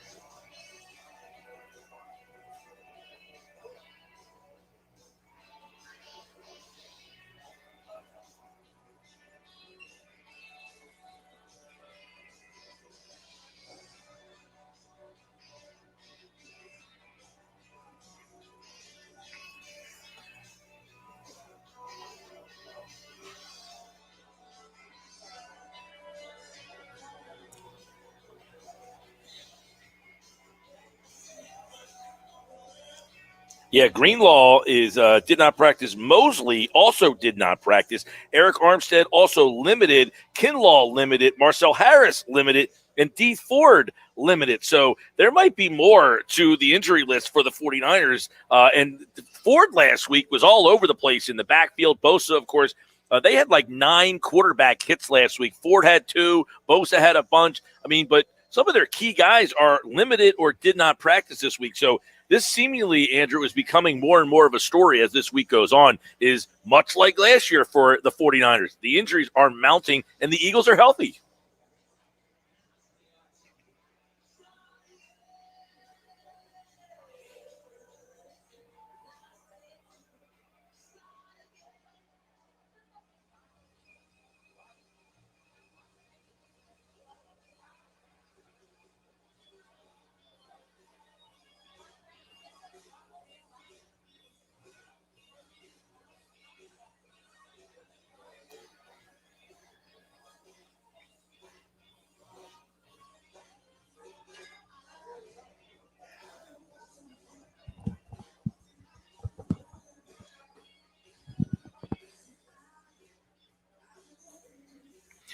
On the injuries for the 49ers, that's a story. On the other side of the ball, Kyle Shanahan gave kind of a hat tip to Nick Sirianni, and they don't really know each other all that well, but he knows enough about what Sirianni's all about. And he said something very interesting today yesterday, I should say, during his conference call regarding the Eagles head coach and a position that has been a problem for the Eagles for some time now, the wide receivers.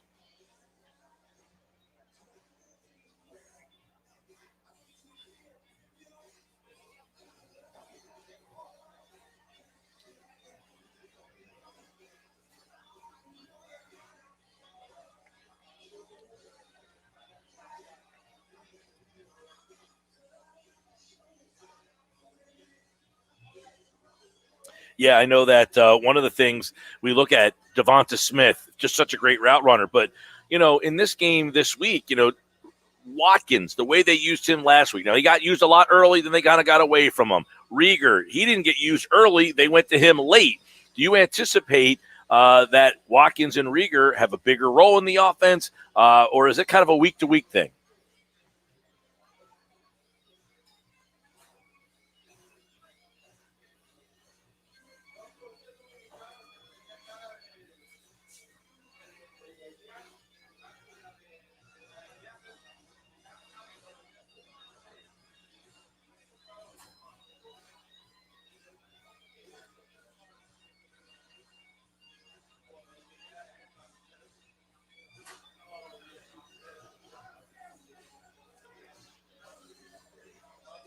Right.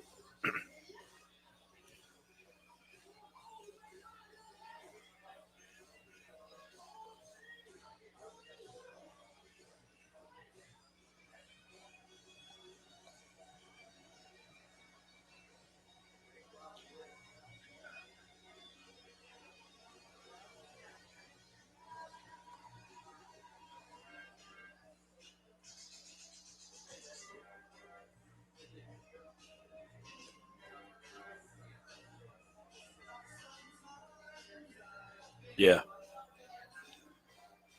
Now, last year, the Eagles did beat the 49ers out there. Both teams ravaged by injuries, but the Eagles did win that game last year. Both teams have a lot of different personnel.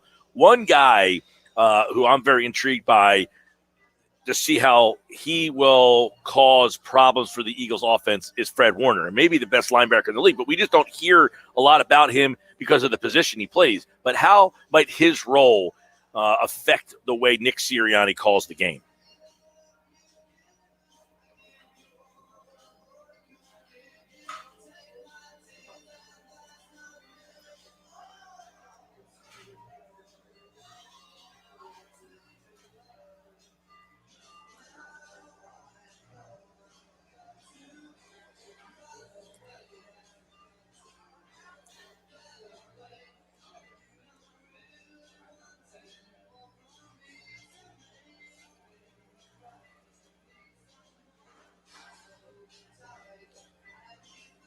Okay, now Mailata obviously had that block last week. That was a highlight block, but he played well other than just a highlight block. But this week's different. Tell us about that matchup, Jordan Mailata and Bosa this week, and how you envision that kind of going.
Now, Andrew, last week it was a clear advantage, Philadelphia's offensive line against Atlanta's defensive front. Where would you put that matchup this week?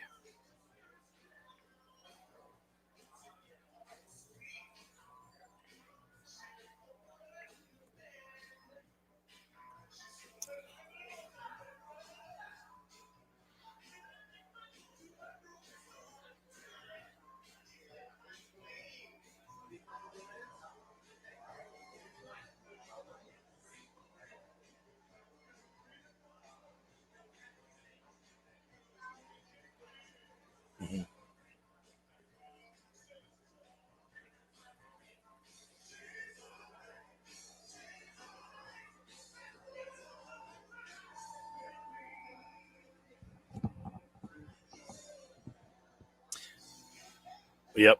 That is, last week clear, definitive. Same as on the defensive line. The Eagles defensive line last week, I thought had a clear advantage over Atlanta, who's, pretty weak up front, but this is a very good San Francisco offensive line. So the Eagles pass rush might be neutralized a bit this week.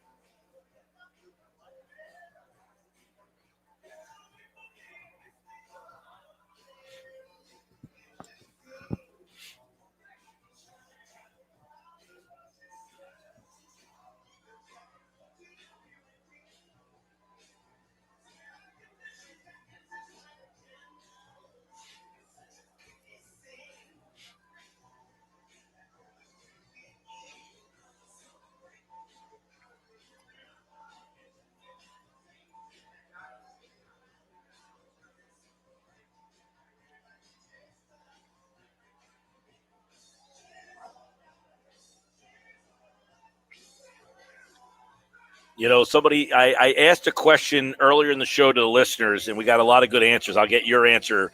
Something that happened in week one that you think is sustainable this season, something that maybe surprised people that happened in week one, but you think is sustainable moving forward.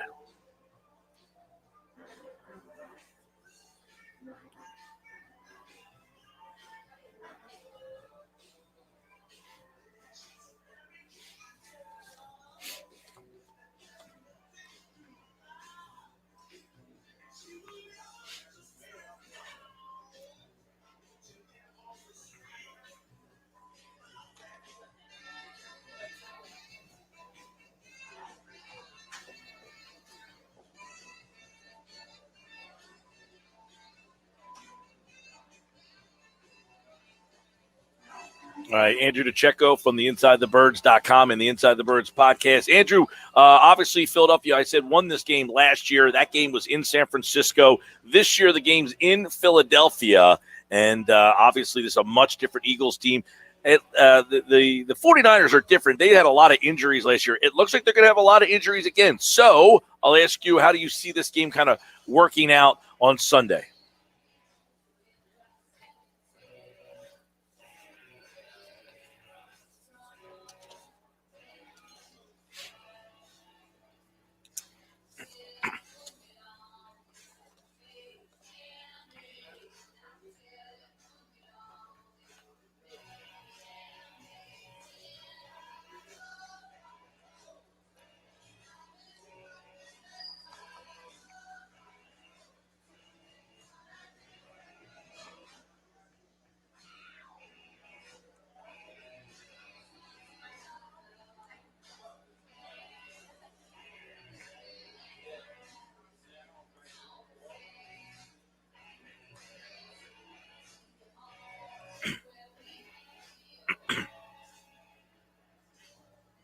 (27-24), Andrew DeCecco, a hard-fought boxing type of match, and he likes the Eagles to win. By the way, Kinlaw is out 6 to 8 weeks with an oblique injury, so there's another big injury for the 49ers. They are just losing guys left and right over there. Again, we'll get you the injury report on them up to date here in just a moment. Andrew DeCecco, Football at 4. It is powered by the Inside the Birds podcast. And he, like all guests on the Sports Bash, was kind enough to join us. Brought to you by Dell for your small business needs. Call a Dell Technologies advisor today. Andrew, appreciate it, man. And Andrew's back on Tuesday with his recap of the Eagles and the Niners. He likes Philadelphia to win the game. So our first official pick goes into the Eagle column from Andrew DeCecco. Tomorrow, Adam Kaplan's with us, and this brought to you by Caesars Entertainment Group of Atlantic City. Come experience the ultimate sports destination all season long at the Wild Wild West, Tropicana, and Harrah's Resort, Atlantic City. Book your game day experience today at Caesars.com. I'm Mike Gill. This is the Sports Bash. Follow me on Twitter at Mike Gill Show. Don't forget, download the free mobile app in the Apple Store or Google Play. It's free thanks to First Bank of Sea Isle. When we come back, we got this week's picks. JR is here from Wager Pro and the WagerPro.com app. And, of course, this guy giving us winners left and right. I think he gave us Vegas in week number 1. That was a winner. Vegas at home. They got the outright win. That was his pick last week. We'll find out who he likes this week. By the way, Drake Greenlaw, sideline 6 to 8 weeks. He has a core muscle surgery. That just came out just a little while ago, about 40 minutes ago. Drake Greenlaw from the San Francisco 49ers, not a difference maker, but he's played a lot of snaps for that team. And, again, another injury for the 49ers. I'll get you the up-to-date injury report for the Niners coming up a little bit later on in the show. But when we come back, we'll get this week's picks from JR, and that's coming up next.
Coming back next.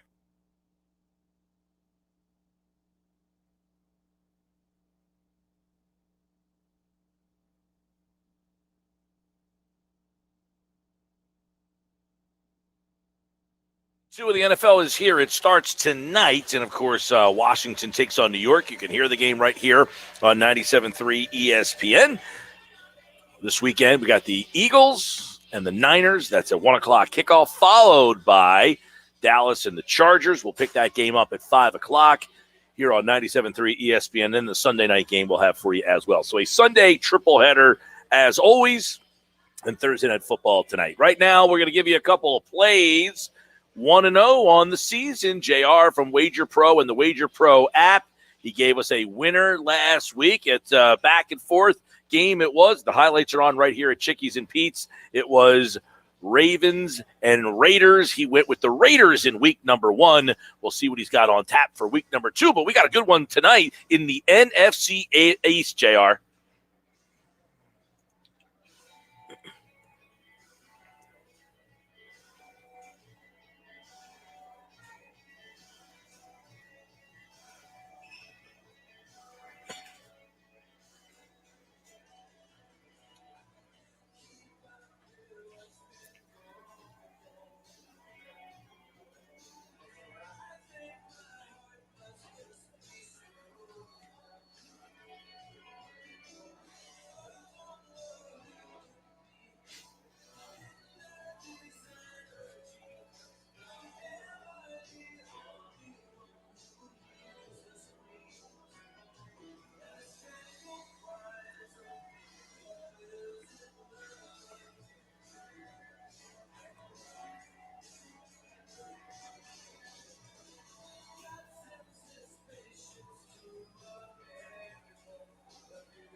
All right, we'll get JR's pick for this week. His favorite game in just a second. I got a couple I want to throw your way. I always like to look at the big spreads, and then I see Cleveland. People now, they feel like they've arrived, even though they lost. Houston won last week, but they're a 12.5-point dog here. Did I get a live dog in this game?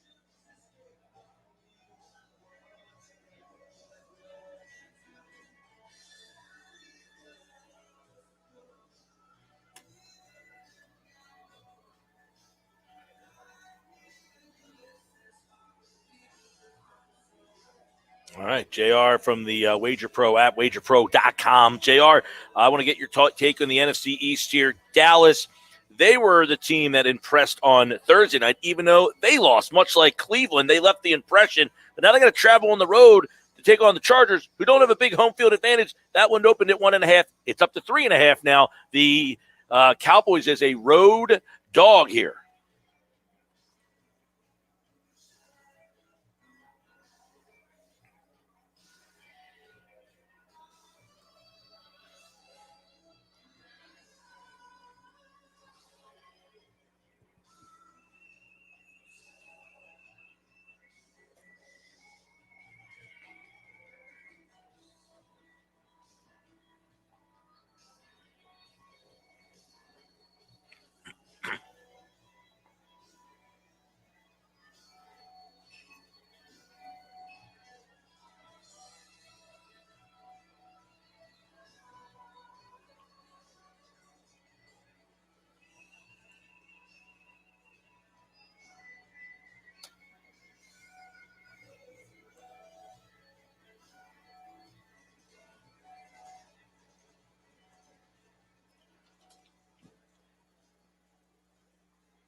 Okay, there you go. Now, I know that there's one game that you like maybe more than all the other ones on Sunday. Give us a little insight on that one.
All right, there you go, JR, wagerpro.com, the Wager Pro app. Before we roll, don't forget Thursday Night Football tonight.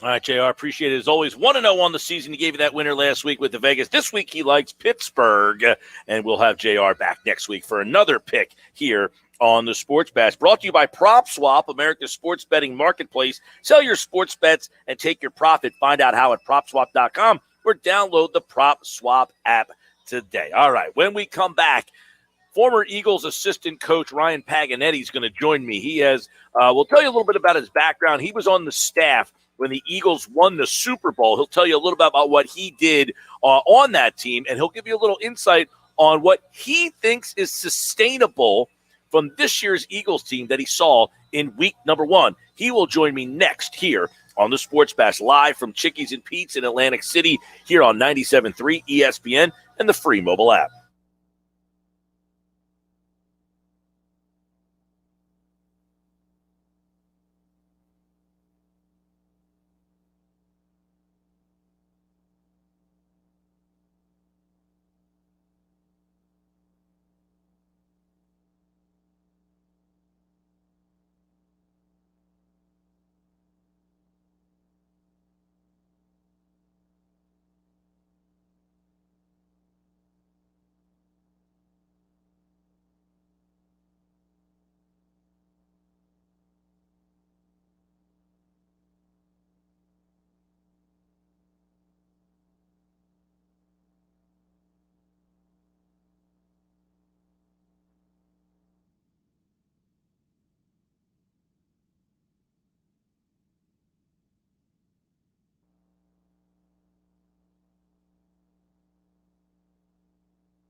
1 minute, Mike.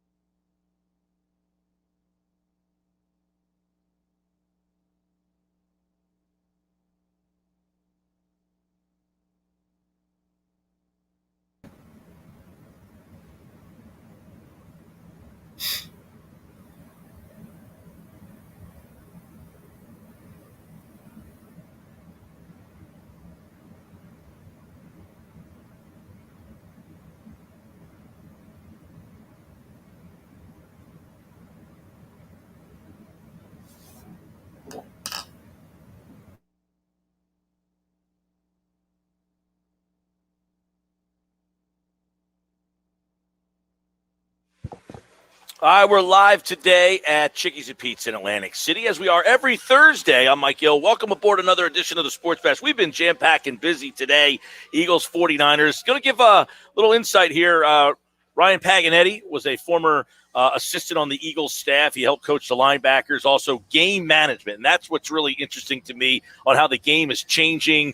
And we asked people earlier today, from the Eagles' win on Sunday, what is sustainable? What can they continue to do from what we saw in the game on Sunday? Because I think a lot of people were surprised at some of the things. So let's bring Ryan into the conversation. And I know that a lot of people kind of looked at the Eagles, Ryan, as, wow, that was a surprise. So let me start with that. First off, thanks for joining the show. Were you surprised at some of the things you saw from this new-look Eagles team?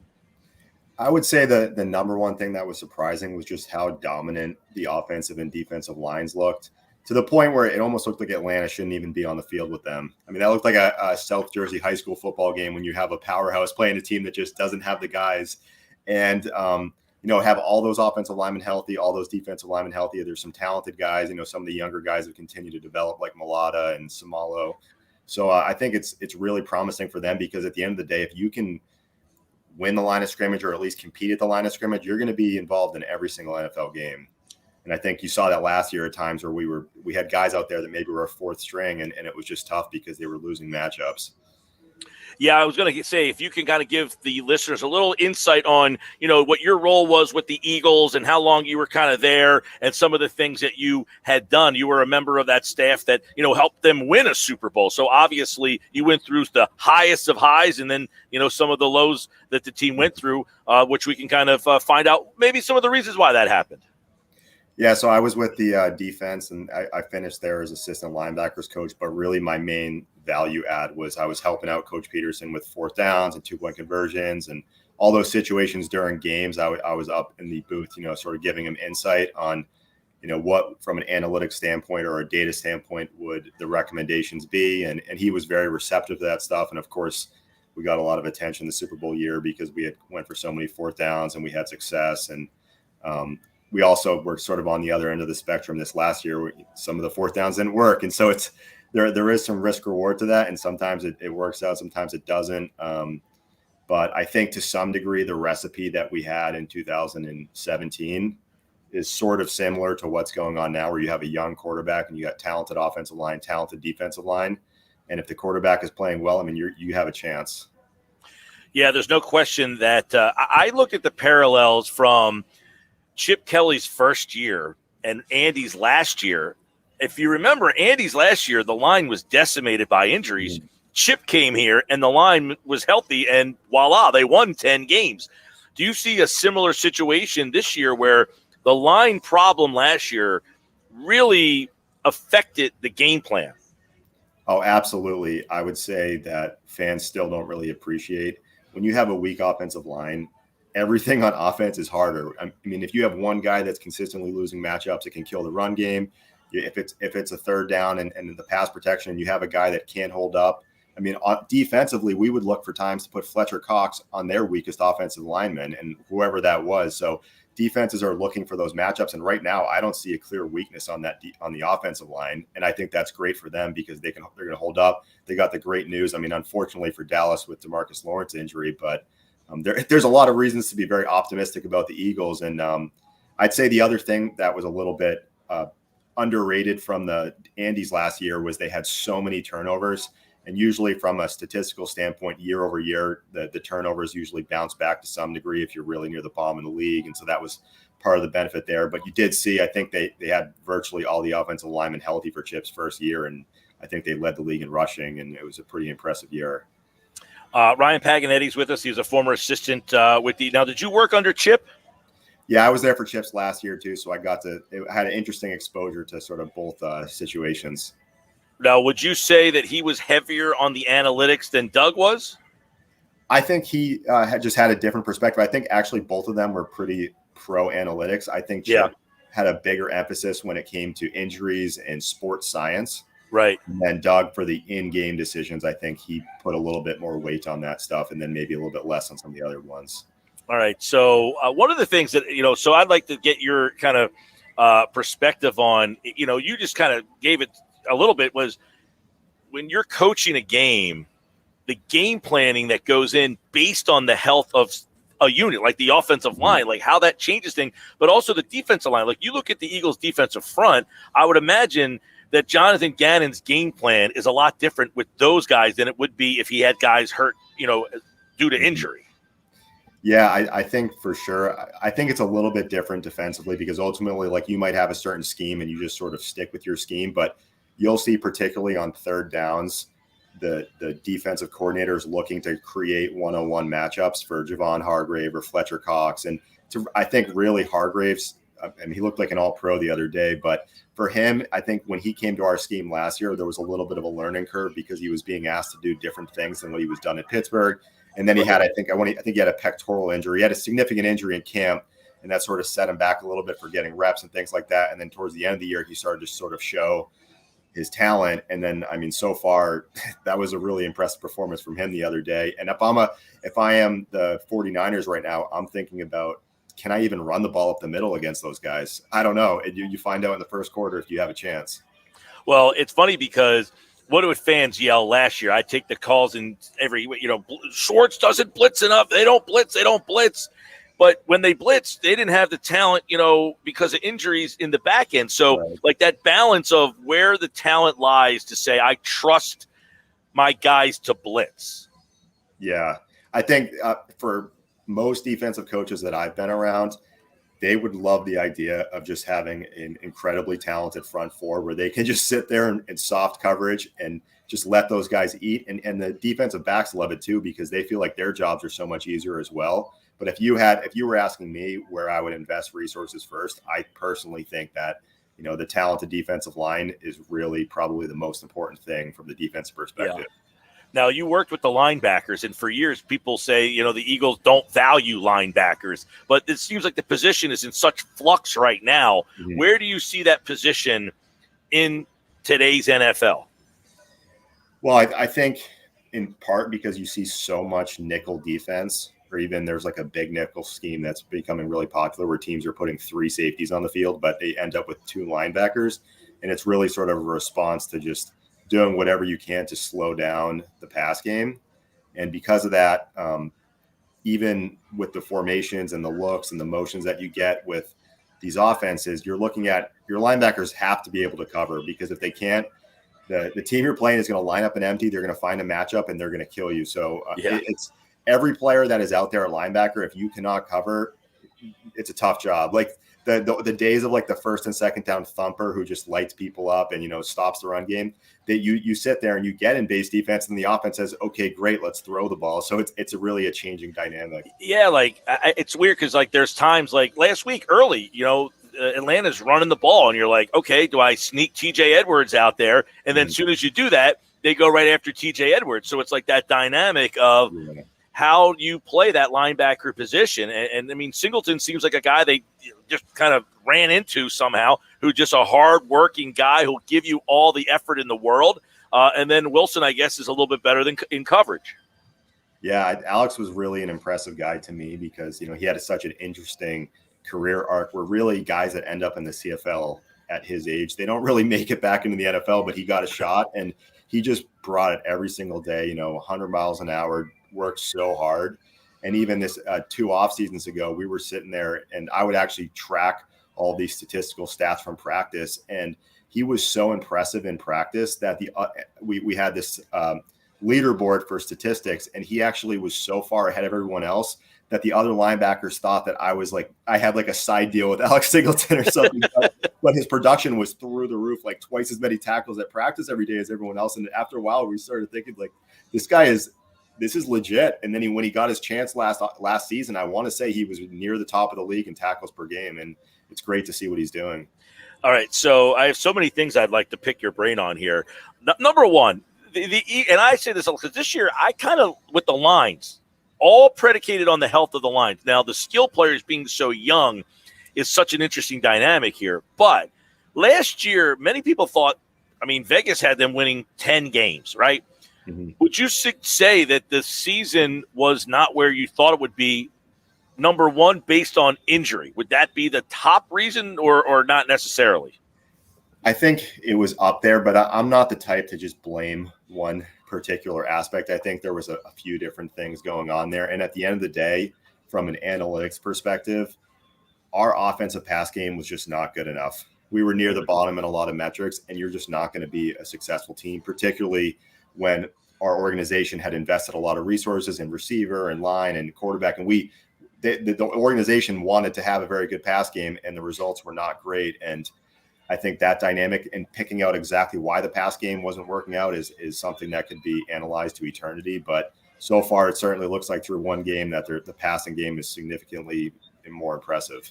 Okay, so then last year through 4 games, they shift to Jalen Hurts. And if you look at the numbers in the play, he completed like 58%, not great. But some would say, well, he didn't complete a lot of passes because he was willing to kind of live to fight another day. He comes out this game, and obviously every time you turn the television on, he's on the screen. What is it that you like from what you saw about Jalen maybe last year and then now incorporate it this year?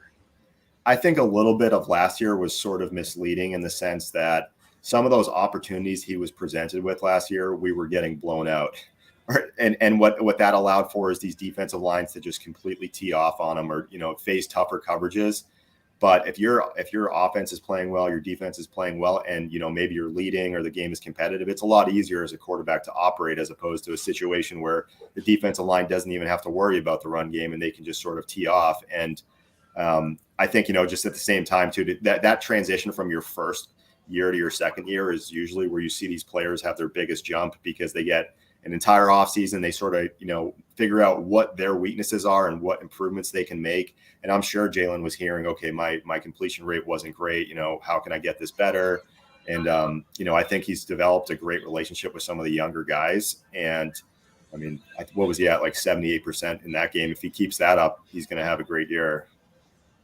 Ryan Paganetti, former Eagles assistant coach, game management, assistant linebacker coach. So you were a linebacker guy.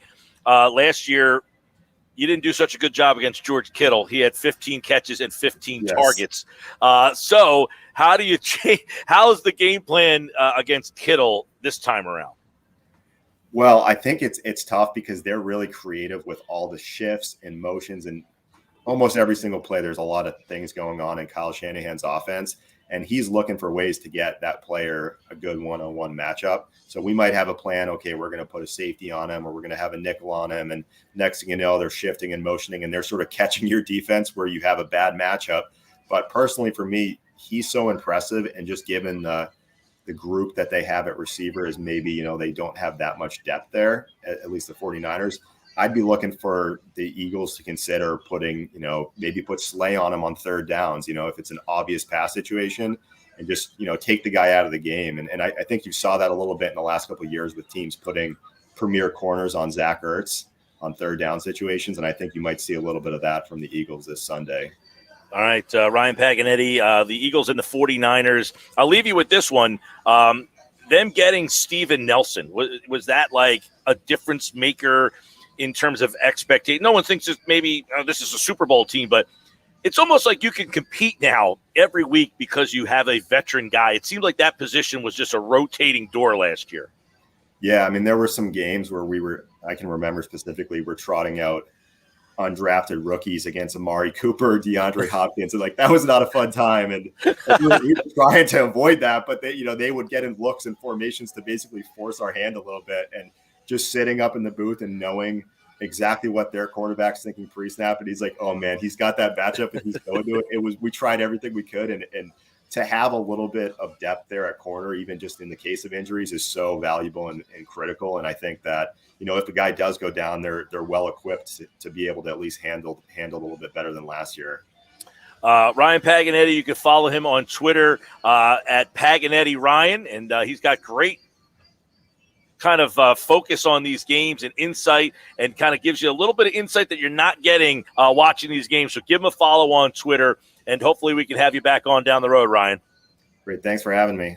Yeah, absolutely. Now, one of the things he tweeted out that, is very interesting when you take a look at it was, he says, looks like the Eagles plan to stay aggressive this season on fourth down based on that decision. That, of course, was them going for it instead of kicking that field goal. Well, that is coming from a guy like Ryan, who is the game management analytics.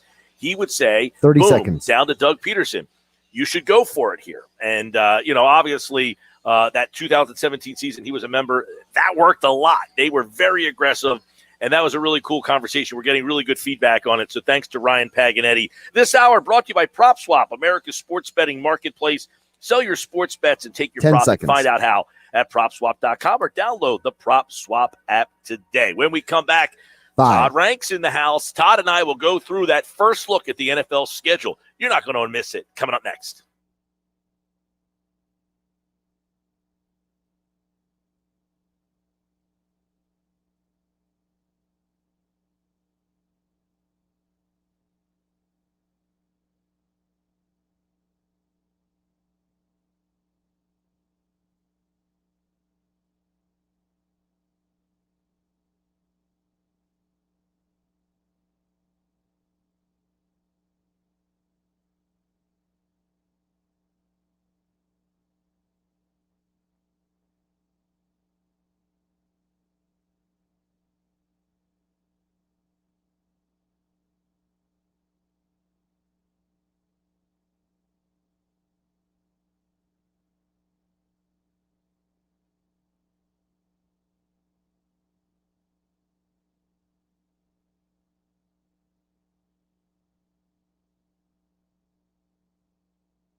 here on a Sports Bash Thursday, the 5 o'clock hour here on 97.3 ESPN. It is brought to you by my guys over at DraftKings.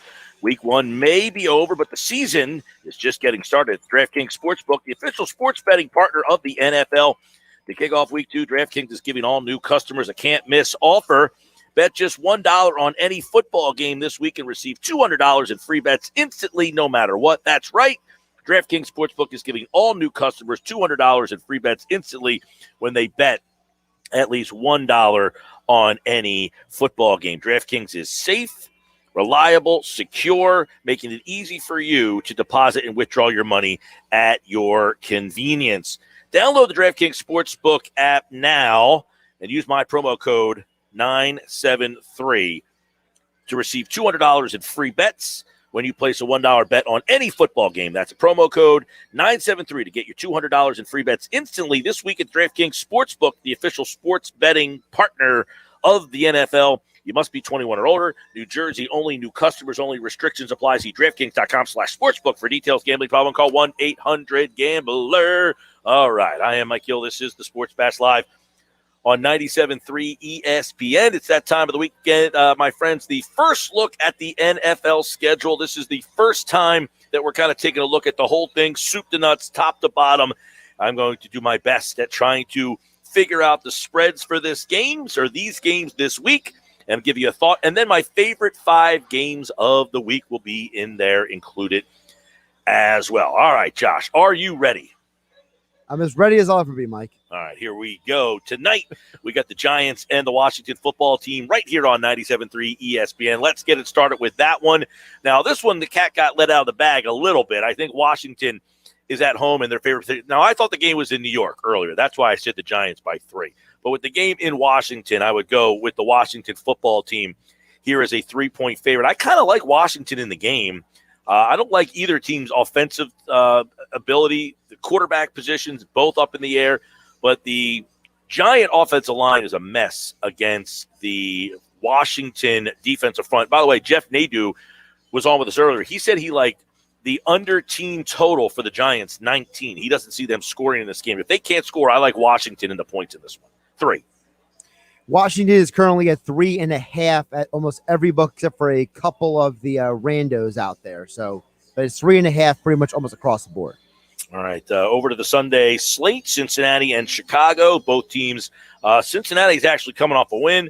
Chicago is coming off of a loss. Both teams know no expectations for a Super Bowl or playoffs this year. Both teams kind of have a lot of questions. Cincinnati has the check mark at the quarterback position. Chicago obviously has the better defense. I like the Chicago defense against the Cincinnati offensive line. Chicago at home in this one. So I'll go Chicago favored by 3.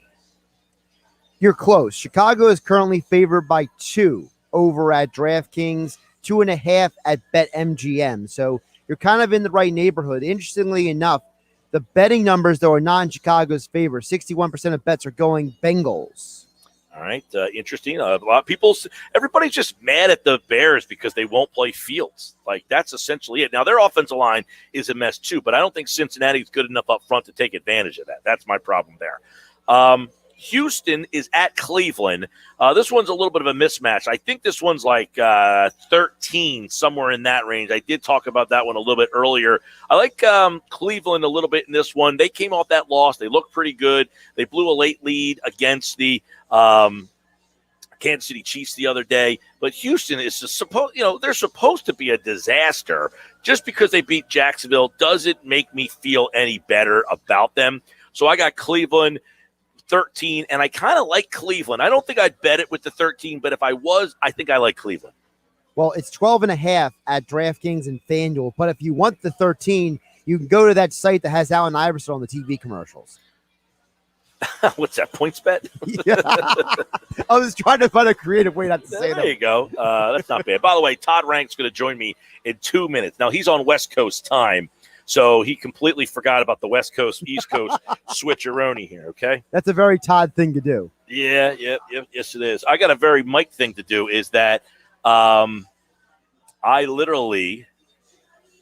think I forgot my charger to my laptop, and I think my laptop is going to evaporate on me here very shortly. Let me see if I can find my laptop chart. I might lose you on the video side of things, everybody, which means I would lose Todd on the video side of things. Do I have my charger? Yes, I do. I found it. Woo! All right.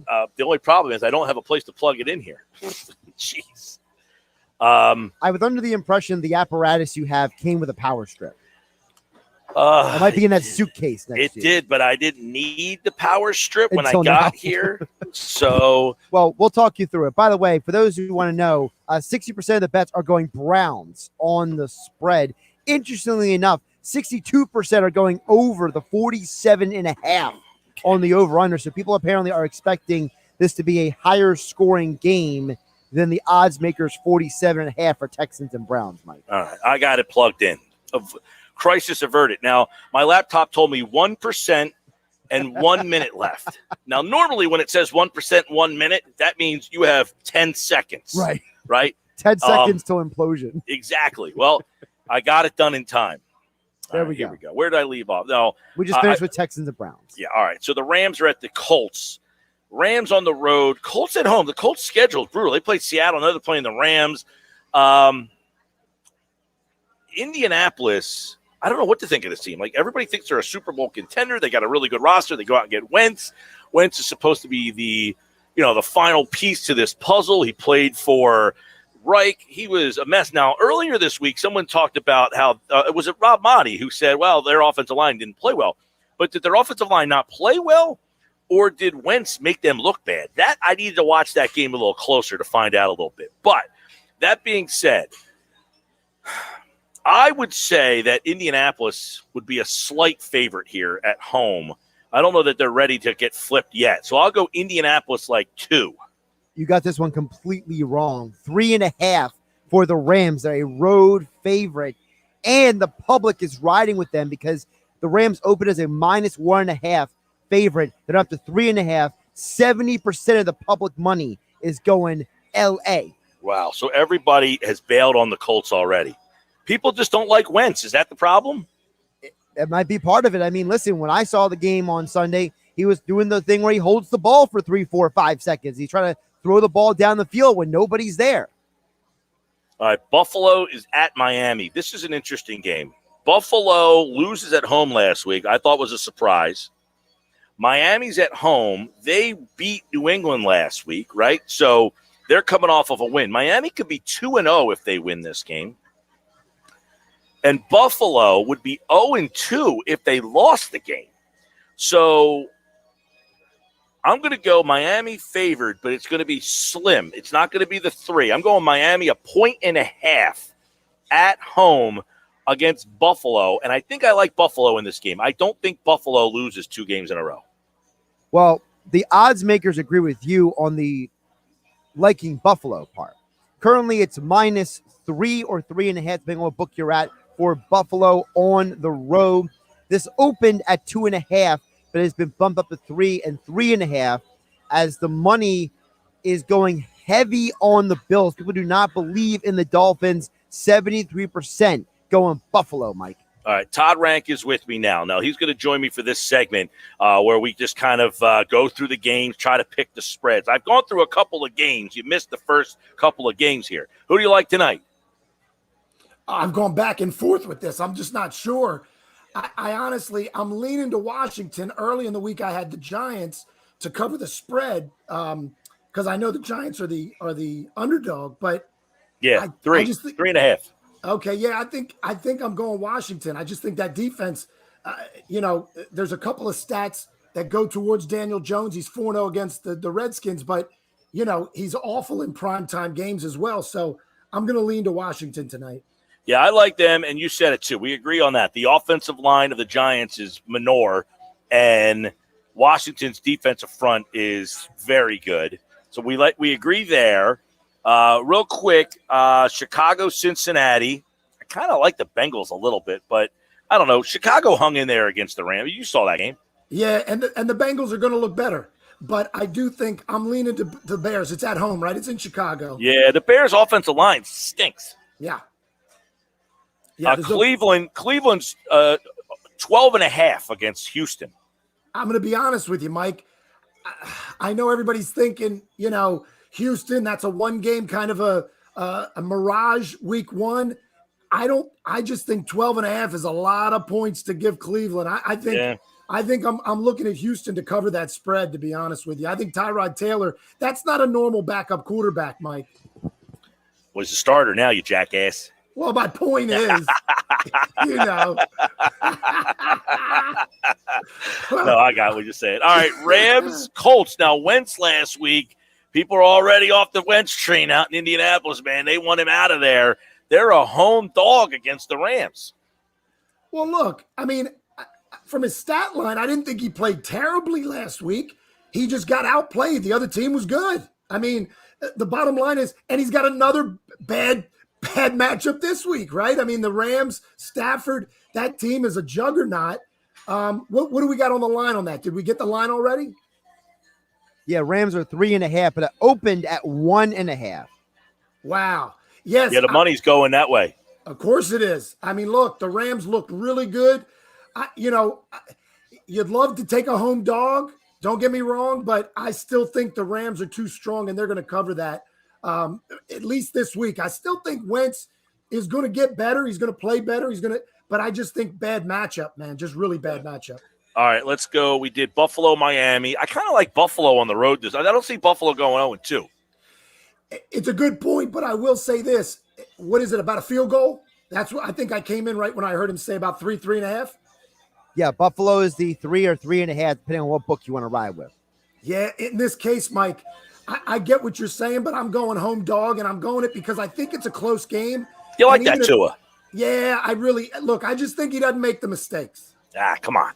He doesn't make the mistakes. All right. Then New England and the Jets is where we're at. So New England Jets are at home. They hung in that game last week. New England, I don't know what to think of, man. Their defense should be better than last year, but they got no playmakers on offense. I mean, where are they going to Nelson Aguilar? I mean, I don't know. I'm imagining that New England's favored here. I'm going to go New England's favored by 3 on the road. What do you got? I would agree with you, and I would go probably, believe it or not, you got 2 rookie quarterbacks, but everybody's so high on this Mac Jones now. Jeez. I mean, I'm going to say maybe the line's even higher, Mike. I'd go maybe to -4. Patriots at the Jets. Belichick, -4, maybe even -4.5. I'm going to go -4, though, -4. Got to give it to Todd here. It opened at -4 for the Pats. It's now up to -5.5 at most books. Wow. 5.5. That's interesting, Mike. Do you like 5.5? Because I don't love it. I need to see another New England game. I didn't see enough of that game. They lost last week. They didn't do squat out. Now, the Miami's defense is pretty good, though. I will say that. Well, and I will say the Jets playing, when we're talking about their rookie quarterback, he looked good in spurts last week, Mike. Yeah, I mean, and look, Carolina's defense, they added some pieces. They got Thompson, they got Reddick, they went out and got Horn in the draft. So they've added some pieces on that defense. All right, let's go to Las Vegas and Pittsburgh. Pittsburgh's at home. They're coming off a big win. They beat Buffalo last week. Vegas had that big win. That game was wild. Now, did you watch that Manning stuff? You had no idea what we were talking about. Well, they didn't do a very good job of letting everybody know about that, did they? I didn't know anything about that being on ESPN2. I mean, the commercials on almost every hour on ESPN. I can't get away from it. Every hour. I literally never saw it advertised, and I missed out because I heard it was just too good. Too good. It was too good. Now, I think Vegas is over the moon on this one. I like Pittsburgh. I got Pittsburgh 6. You like Pittsburgh at home -6. By the way, Mike. Their defense is legit. By the way, I'm heading to Pittsburgh for my other job, and I'll be there Sunday morning. I've been looking at some tickets. Raiders at Pittsburgh. Maybe I head to that game on Sunday. I like it too. Why not? Woo-hoo-hoo. That would be a good one. That would be a good one. Look, I'll tell you this. The Raiders, you got to believe the Raiders, man, what a game Monday night. They got to be somewhat exhausted, just mentally, physically. Pittsburgh came back. That was an unbelievable comeback. I don't think you said 6. I don't think it's quite that high. I mean, the way the Raiders defense played, I was impressed. And even though they gave up, you're going to give up points to Lamar Jackson, but there were turnovers. They were secondary was a lot of secondary sacks because their secondary was so good. I'm going to go Pittsburgh minus 4.5. Got to give the captain Mike Gill on this one. 6.5 at DraftKings, 5.5 at FanDuel. And by the way, Todd, the weather forecast for Sunday, 72 degrees, 0% rain. Oh, maybe you paint your face. I have to go. Now, do I just jump in on the bandwagon and get a terrible towel and just start waving it? Oh, just yeah. Paint your face, get a terrible towel. Maybe you get a Steelers jersey. Who do you buy? Maybe a little 16 or 24 ouncer as well. All right, New Orleans at Carolina. New Orleans was maybe the most impressive. They won 38-3 against the Packers. Carolina beats the Jets last week, 19-14. Carolina's at home. I got to imagine, though, the Vegas is going to go a road favorite here. I'm going New Orleans favored by 5. New Orleans, and look, it was a great performance last week, but I'm still not a believer in Winston. You got to give me 2 or 3 of those games in a row. I think Carolina at home, they're going to control a little more of the game. They're going to obviously use McCaffrey in every way they possibly can. I do think that the bookies got New Orleans as the favorites. You said 5.5? I'm going to go, man, I keep sitting around this 4.5 number, but I'm going to actually go New Orleans minus 3.5. Wow. Nailed it. 3.5 right now is the line. It opened at 2, and it's up to 3.5. So Todd nailed it. That's interesting, Mike, because I wouldn't have thought it would have gone from 2 to 3.5. I actually thought it would have started where you were and come back down. Yeah, I'm a little surprised by that because New Orleans won 38-3 last week. I figured that they try to get that action going on that side and then nail you. All right, let me go Denver, Jacksonville. This one's all over the place. Jacksonville stinks. But Denver, I mean, Denver beats the Giants last week. Everybody likes Denver, but the quarterback situation. So this one's tough. Jacksonville's horrible, though. So I'm going Denver. They're on the road, though. Denver won at New York last week. Now they got to go to Jacksonville. I'm going Denver 5. Well, you know me. I love Bridgewater. I'm a Bridgewater guy. They were more impressive than I anticipated last week. Jacksonville, they're going to air it out, so they're going to put points out there. I got a couple of those receivers in my fantasy team, just a side note. I'm going to go. You must be 0-1. I'm a clear 1-0. I put some big points up on the board. I'm going to go Denver minus 6.5. I think it's almost a touchdown for Denver. What did you say? You went low, didn't you, Mike? 5. I got 5. No, I think that's closer to 7. I'd even say minus 7. So what's your final answer? Yeah, I'll go 7. I'll go touchdown. All right, well, then Mike's a little closer because the line is 6 at DraftKings, 5.5 at FanDuel. All right. Okay. All right. Let's go Minnesota, Arizona. Arizona looked good last week. Minnesota loses to you practice all year long. You get ready for football, and you lose to freaking Cincinnati in your first game. That's not a good way to start the season. I like Arizona. I liked them last year. I like them again this year. That whole division's really good out west. I got Arizona. I'm going to go Arizona 5.5. Yeah, I really like this Arizona team, Mike. I saw an interview with Kyler Murray prior to the season, and he looked like he had, he always looked like he had the it factor, but his mentality and his focus was so intense in that interview. I just loved everything about it, and I thought this guy's going to be locked in from game one all the way through. He thought that they started to lose a little bit of their swagger last year. They got a little too ahead of themselves. I'm going to go right with you on that, Mike. I like minus 5.5. Line is minus 3.5 at every book except for DraftKings, minus 4. What do you think, man? I might take Arizona in that one. I was just going to say I'm putting my mortgage. I don't own a house, but I'm putting a mortgage on that. Atlanta, Tampa Bay. Atlanta's horrible. Tampa Bay's coming off a long layup. This is the perfect storm. I would imagine, though, you're going to get Tampa double digits here, probably like 13.5. This is definitely the bookie trap game. There's no doubt in my mind. They're going to have Tampa Bay as a huge favorite, and those Falcons are going to find a way to cover. But I think you're right. I'm going to put it in the 12 range. I'm going to say minus 12 Tampa Bay, but I think Atlanta covers this spread. Right church, wrong pew, minus 12.5 for the Bucks right now at home. Now it opened though at 8.5. Jeez. That's what I'm saying. This is the bookie's dream. Right. You needed to jump on that game on Monday when that line came out. That's exactly right. There's no way this is more than a 10-point game, I promise you. All right, a couple more. Dallas is around the corner from you against the Chargers. Anybody going to go to that game? A couple of my buddies actually are looking to go to that game. Yep. Nice. Are they Dallas fans or Charger fans? They lean Chargers. I mean, they're LA fans, so they're leaning Chargers. I'm bigger. I mean, now that we got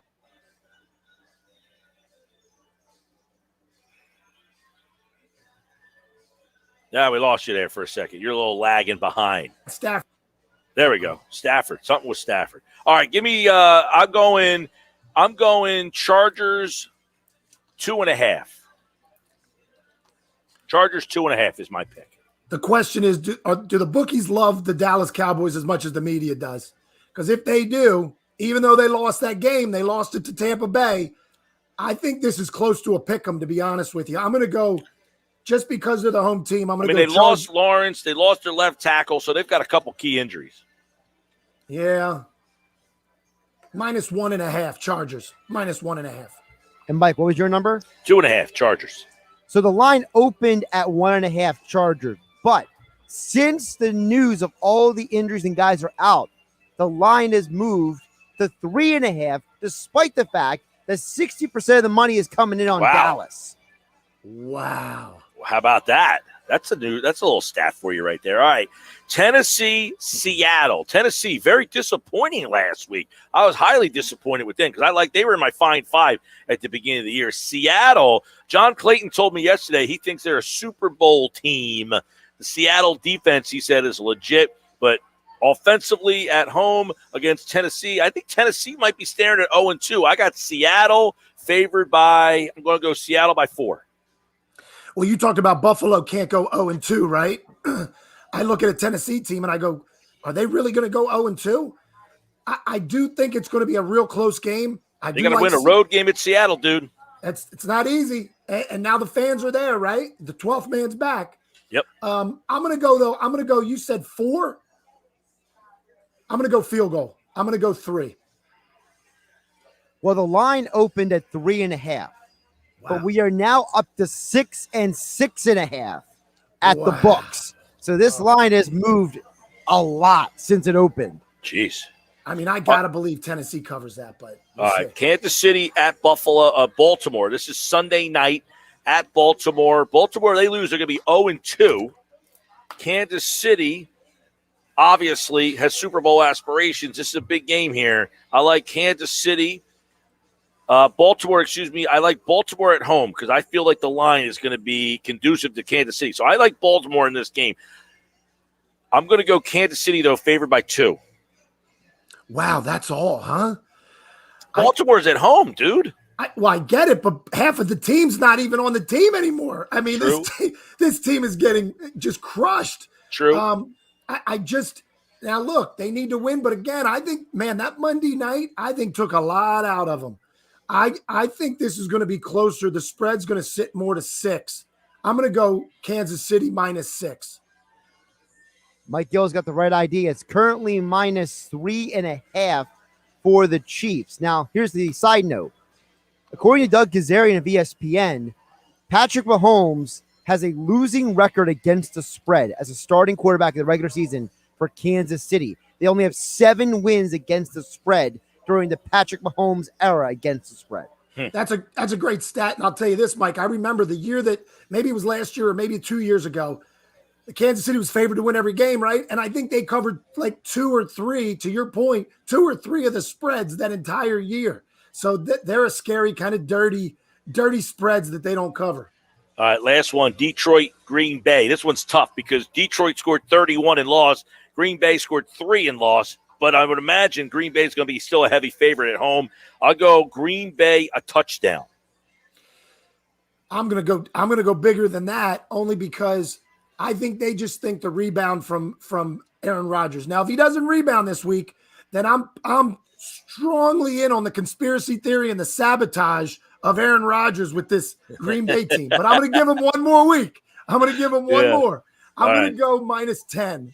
Green Bay -10 at home. What do you got, Josh? What do you got? Todd got this one opened at 10. It's up to 11. Ooh. And by the way, the number that I like, guys, the over-under is 48. All right. Ooh. Well, a lot of points. All right. That's Todd and our look at the lines. Our first look at the schedule. That's a look at the lines here on the Sports Bash. All right, man. Thanks for being late. Yeah, always. Appreciate it, guys. All right, when we come back, Rob Body is here. We'll talk a little bit more about the Eagles and the 49ers here on the Sports Bash on 97.3 ESPN.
One minute.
All right, Thursday here at Chickies and Pete's Atlantic City, and I'm in Atlantic City this week. Next week I'll be in EHT, then back here for 3 weeks. So 3 weeks AC, 1 EHT. I'll be back here in 2 weeks. Tomorrow I'm actually on the road again. I'll be at the Bally's FanDuel Sportsbook. You can join me over there. Right now, Rob Motti is here, and he is brought to you by Resorts Casino Hotel in Atlantic City. We are loving Atlantic City. We are all about Atlantic City, and Rob is with me right now as we take a look at Eagles and 49ers. And, Rob, we'll start with the question we've been asking today, all right? What did you see in week one that you're surprised about but is sustainable for this Eagles team? What is sustainable that they did that they can continue to do? I think the dominance of that offensive line is something that is sustainable, Mike, because this is an offensive line unit that's had a lot of success in years past. And the key isn't whether or not they can do it, it's whether or not they can stay healthy. So if Lane Johnson, Brandon Brooks, Jason Kelce stay healthy, Jordan Mailata continues to develop, Isaac Seumalo had a pretty good game. If he continues to play that way, I think that's sustainable, and I think the Eagles have a top three, if not the best offensive line in the NFL, and that's certainly, to me, it wasn't much of a surprise. It was surprise how well they were able to do it and dominate in week one. I thought it would take them a little bit more time to get to round into that form, especially after they didn't play together that much in the preseason, other than in the two practices against the Jets and the Patriots. So I think that's certainly something that we can look at, Mike, and say is sustainable. That's something that the Eagles can continue to build upon. And if that offensive line dominates week in and week out the way they did against Atlanta, that's going to open up the passing game for Jalen Hurts. That's certainly going to open up the run game for Miles Sanders, Kenny Gainwell, and Boston Scott if he can get some carries at some point. And I think that's going to go a long way towards the Eagles having potentially a winning record. If this offensive line is that good every week, they may have a winning record. And I had them at 7 wins coming in, but I don't mind being wrong. Yeah, man, I know a lot of people got on me because I said I if the line was healthy, I could see 10. Their schedule at the back end of the year is very favorable. If they can steal one in this week here is interesting. They played out in San Francisco last year. They got a win, banged up San Francisco team. Take a look at that injury report this week, Rob. San Francisco's pretty beat up again all of a sudden. When I talked to you Tuesday, it didn't look like this. Yeah, and their secondary's beat up for sure, and that's something that bodes well for Jalen Hurts in the passing game and the young receivers. And I know that Nick Sirianni's going to want to attack those corners. Jason Mosley's coming back yet. And then you signed Josh Norman last week, Kirkpatrick this week. So they got guys who are still getting used to and getting accustomed to the system. So you look at that secondary, and that's something that the Eagles certainly should attack, because up front at the defensive line, as good as the Eagles are on the O-line, it's going to be a battle. It's going to be a battle in the trenches because they have Nick Bosa, they got Eric Armstead, they got D Ford. They have some talented pass rushers. So it's going to be challenging for that offensive line. But if you can give Jalen Hurts some time and attack that secondary, it's not inexperienced, but it's banged up, beat up, and that's going to be something that I think is very advantageous for the Eagles on Sunday. Yeah, Dre Greenlaw, their linebacker, he is done. Kinlaw, he's banged up. Mosley, Armstead, a lot of those guys. I mean, there's a lot of big names on the 49ers side of things that are hurt. Now, one big thing is, and we had Ryan Paganetti on earlier, who was an Eagles coach the last couple of years, and he was on the staff last year. And a linebacker guy said, well, whatever you did against Kittle didn't work last year. And he kind of laughed like, yeah, we didn't really have the personnel. Not that they have – He didn't throw Nate Gary under the bus, did he? Not by name, but he did identify that, hey, look, sometimes you just don't have the pieces that you really want to have there. It was a very interesting conversation about like how you game plan differently because of injury and stuff like that. But he did give a lot of praise to Alex Singleton. He said that was a guy who they really, really liked and just kept getting better and better. And I wonder, and not that he said Singleton's going to take Kittle out of the game, but you would imagine 15 for 15 is going to be a little bit different this time around. 15 for 15, 183 yards, and a touchdown is going to be tough. But the bright side is the Eagles won that game. So George Kittle can get his yards, get his numbers, and the Eagles can still win a football game. If they take away Deebo Samuel, they take away Brandon Ayuk, they take away the run game. If they can contain those guys, you can still win and have George Kittle catch 10 balls, 12 balls for 110 yards. It's like all those times they beat Atlanta and Julio Jones would go off for 100 yards, but who cares? They still won the game. I don't know that I don't think this personnel, whether it's Nate Gary, whether it's Alex Singleton, whether it's Eric Wilson now, whoever it is, George Kittle's a dominant tight end. If not the best, he's the second best behind Travis Kelce in the NFL. He's going to do his damage, right? So it's hard to take him out of the game.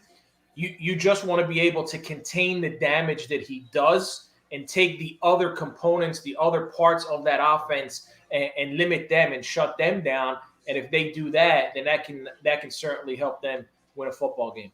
So, Rob, if you're Nick Sirianni this week, who's the guy on offense that you think has the most favorable matchup? Man, I got to look at however the Niners are going to line up that secondary, those corners. Devontae Smith, to me, man, I love this kid. I love everything about him. I don't know if you heard him today, Mike, talking about what have you experienced out in Philly? And he's like, nothing. I just sit at home. Like, I love that mindset. I'm not saying sit at home and do nothing all day long, but like he's like, I'm in practice, I'm in the playbook, and that's it.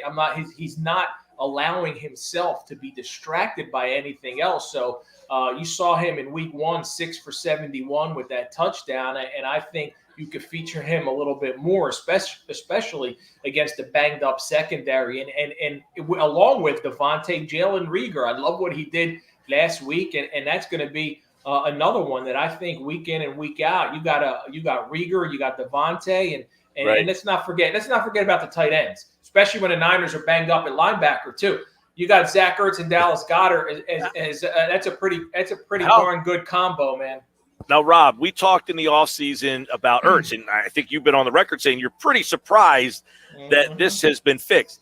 So we now found out that Jason Kelce is also surprised that Zach Ertz is back. We now found out why Kelce's hair is blonde, because he lost a bet. Yeah. He told Zach Ertz, I didn't think you would be here. And he says, I bet you I will. So I wonder when that bet was made. It's crazy, right? That really is funny to me that it was that way, not the other way around. It's funny that Zach said, I'll be here. And Kelce said, no, you're not going to be here. Like, I didn't know teammates talk to each other. Like, oh, you're not going to be here, dude. If you remember back to after the last game of the season, right? It was Carson, it was Zach, and it was Kelce.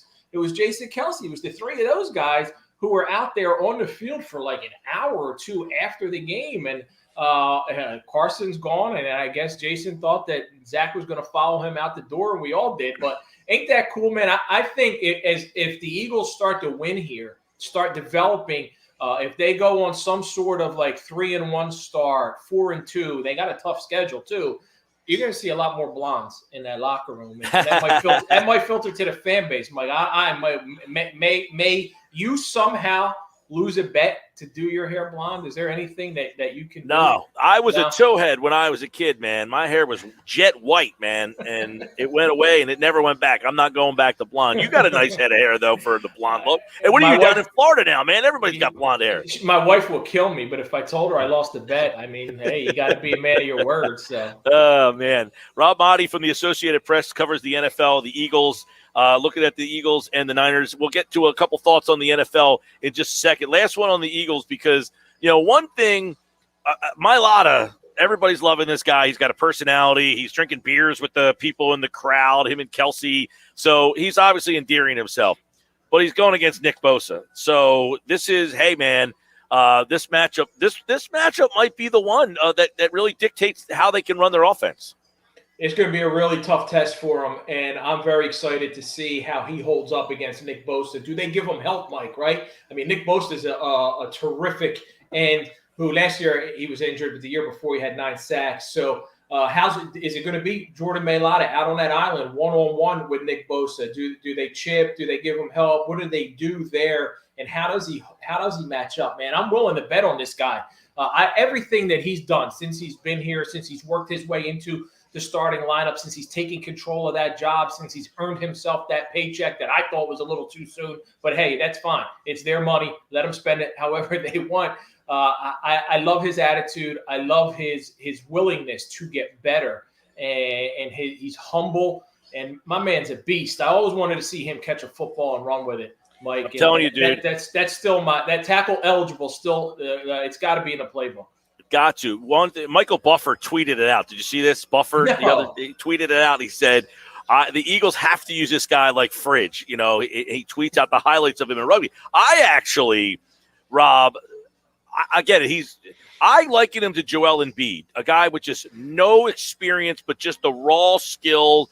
And once you got your hands on him, his athletic ability just took over. But I almost would rather have seen him play defensive tackle. Like, who the hell is blocking a 6'8", 285-pounder with that kind of speed and explosion? He would push the center and guard into the backfield every play. Man, you're on to something, Mike, and I don't know why they went with him at offensive on the line and tackle and everything else he does up there, because he's very versatile. He could play 4 positions up front, but you're right. If you put him or you put him out on the edge rusher, you put him as that speed that he has, that size, that speed as an edge rusher. Like, I could see him tossing a tackle out of the way, going after the quarterback, flipping him. He could probably step right in right now and play that position and play it decently. His hands, there was a video of him last year in a game where he went back, he's blocking his guy one-on-one, and he took his right arm and just pushed the guy and put him on the ground. I mean, he took 2 guys out at one time. He's that big. I mean, I think the Eagles just ass backwards themselves into a freakish athlete, but it'll be fun to watch that Bosa and Mailata matchup. That being said, tonight it's NFC East, Giants and Washington football team. You got a backup quarterback for Washington. You've got a great defensive front for Washington. You've got a horrible offensive line for the Giants. You've got some injury issues over there. So, I don't know. A lot of people think the loser of this game will be 0-2 and could be in some big trouble. This division should keep the 0-2 team in it. But give us a little quick thought on tonight. Man, a lot of criticism for Daniel Jones, and deservedly so, and that Giants offense, lack of creativity. What are they doing? I just have this sneaky suspicion that Daniel Jones is going to have a big game tonight against Washington, which would shock, I think, a lot of people. But you got a Washington team with strong up front, a weak, like everything is set up for failure for the Giants. A strong defensive line. They're weak on their offensive line. They're iffy with a lot of injuries. And DJ, Daniel Jones, Danny Dimes has been is under so much heat and so much criticism. I kind of have this feeling that he's going to come out and not necessarily have a game like he did against the Eagles where he ran 80 yards and stumbled and fell at the 10 or whatever, fell on that line. But I'm leaning towards the Giants in this one. Wow. And I know a lot of teams, when they get their backup quarterback in the first game, especially on short, like it's a short week, Taylor Heineke's got to step in there and he's going to lead the Washington football team. They rally around their backup. They may have a lot of success in that first game, and then they come back to earth it's week 2 with the backup quarterback. But I like the way the Giants were playing in the second half last year, and they were an Eagles tank away from winning the division at 6-10. But after that 1-7 start, they go 5-3 in the second half, and I thought they were going to build on that, and I thought they were going to have some momentum coming into this year and be a decent team, somewhere around 7, 8, 9 wins, probably closer to 7 or 8 than 9. And I'm just not ready to say that they're going to be the Drek of the NFC East. All right, that's tonight right here on 97.3 ESPN. Rob Motti, your pick for Eagles 49ers is? Well, I was wrong last week. I took Atlanta 26-23, and I'm going to continue in that vein, hoping that I'm wrong again. And I'm going to take the 49ers to beat the Eagles. I like weird numbers, so I'm going to go 22-20. So Eagles get the cover, but they lose the football game. Okay, Rob Motti. Don't forget, Faith on the Field airs Saturday morning at 9 o'clock and Sunday morning at 6:30 a.m. here on 97.3 ESPN. Rodney McLeod this week, correct? Yes, sir. Rodney McLeod. A really cool conversation with Rod. Talks about his injury, talks about glowing praise for Nick, for Gannon, for Jalen Hurts, and much more. So stay tuned for that one. All right, great stuff as always. Rob Motti from the Associated Press right here on the Sports Bash. And make sure you listen, 9 o'clock Saturday morning, Faith on the Field. Rodney McLeod is Rob's guest. Thanks, Rob. Thanks, Mike. Appreciate it, buddy. Have a good one. Yeah, man. Rob Motti here on the Sports Bash is brought to you by Resorts Casino Hotel in Atlantic City. I'm Mike Gill. This is the Sports Bash. The dinner crowd is coming in. Got a nice dinner crowd tonight. We got a nice bar crowd already. The bar has been filled for pretty much the entire show. We got a lot of games going tonight, including Thursday night football between the the Washington football team and the Giants. The 49ers are here, of course, in Philadelphia this weekend. And we'll give you some thoughts to close out the show. Coming up next, don't forget tonight, game night. Andy McNamara joins Josh tonight at 6:20. This is the Sports Bash on 97.3 ESPN. Can you record the promo now, Mike? All right, give me a second to set up the board.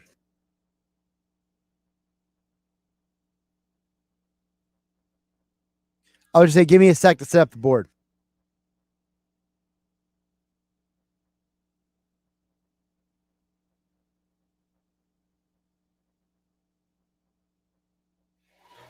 Sal Powell. I got a 49ers Sal Powell, guy. Mike McGarry. Remember Adam Kaplan's tomorrow. Yep. I got a 49ers guy. 49ers guest? Yep. At 440, I think, or 425 maybe. Yeah, 425. Okay, ready? Yeah, remember when you are. All right, 3, 2, 1. Hey, it's Mike Gill coming up on Happy Hour Friday. Pete Thompson, of course, is here. We are live at the Bally's FanDuel Sportsbook. Come on out and see us. Sal Palantonio at 3 o'clock. Adam Kaplan, football at 4. KC Joyner, One Thought, every game. That's all coming up on Happy Hour Friday here on the Sports Bash. All right, give me 1 second. Check it. Yep. I got to do this one other read. I think I hit them all.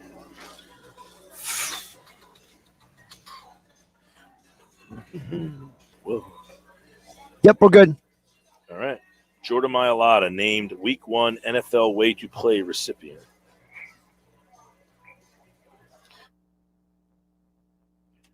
I'm going to pop the station back in the year, but you got 2 minutes, okay?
One minute, Mike.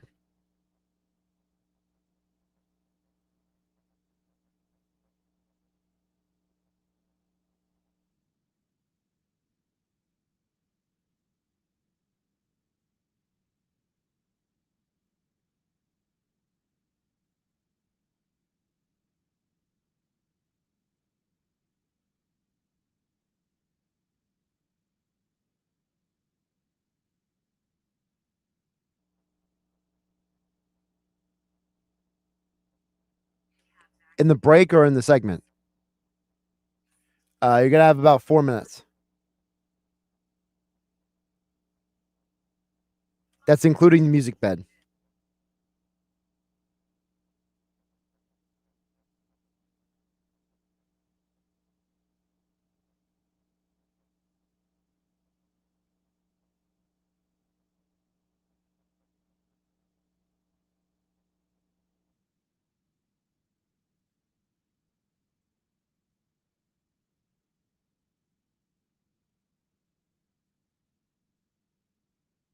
One may be in the books, but the season's just getting started. The DraftKings Sportsbook, an official sports betting partner of the NFL. To kick off week 2, DraftKings is giving all new customers a can't-miss offer. Bet just $1 on any football game this week and receive $200 in free bets instantly, no matter what. That's right, DraftKings Sportsbook is giving all new customers $200 in free bets instantly when they bet at least $1 on any football game. DraftKings is safe, reliable, and secure, making it easy for you to deposit and withdraw your money at your convenience. Here's what you need to do. Download the DraftKings Sportsbook app right now and use my promo code 973 to receive $200 in free bets when you place a $1 bet on any football game. That's my promo code 973 to get you $200 in free bets instantly this week at DraftKings Sportsbook, an official sports betting partner of the NFL. Must be 21 or older. New Jersey only. New customers. Restrictions apply. See DraftKings.com/sportsbook for details. Gambling problem? Call 1-800-GAMBLER. All right, so let's set the stage tonight. We got Washington and the Giants. I like Washington tonight. 3.5 is the number. I think Washington's defense too good. Giants offensive line terrible. Close, ugly game. Give me Washington to win the game, say 20-12. Something like that. All right, 20-12. I'll go with Washington football team tonight. Don't forget, coming up, Andy McNamara is on game night. If you missed my conversation for fantasy football today with Sky Guasco, check out our YouTube channel. If you missed my conversation with former Eagles coach Ryan Paganetti, make sure you listen on the YouTube channel. That was really good. We will get that one out to you as well. Tomorrow, we are live. We are in Tropicana today. We appreciate everybody here at the Trop and Chickies and Pete's. The tables are filling up, so if you're thinking about something for dinner or someplace to watch the game tonight, Chickies and Pete's Atlantic City is the place to be. Next Thursday, by the way, I'll be at Chickies and Pete's in Egg Harbor Township. So come on out next Thursday there if you live offshore. Tomorrow, I will be at Bally's Atlantic City at the FanDuel Sportsbook. And I will be out there from 2 to 6. Pete Thompson on a happy hour Friday.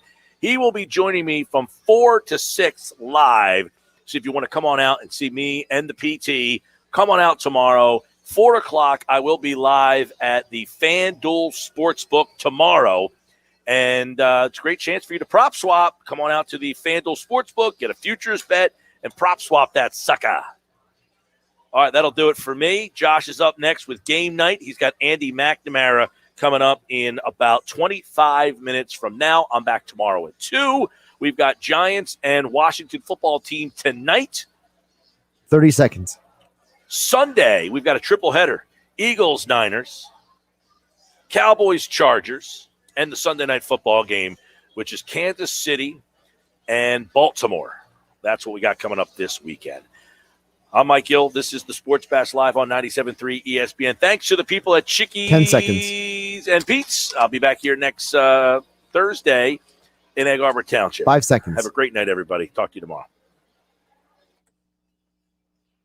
That's a wrap, Mike. See you mañana. Yeah, I got you. I got covered on this end.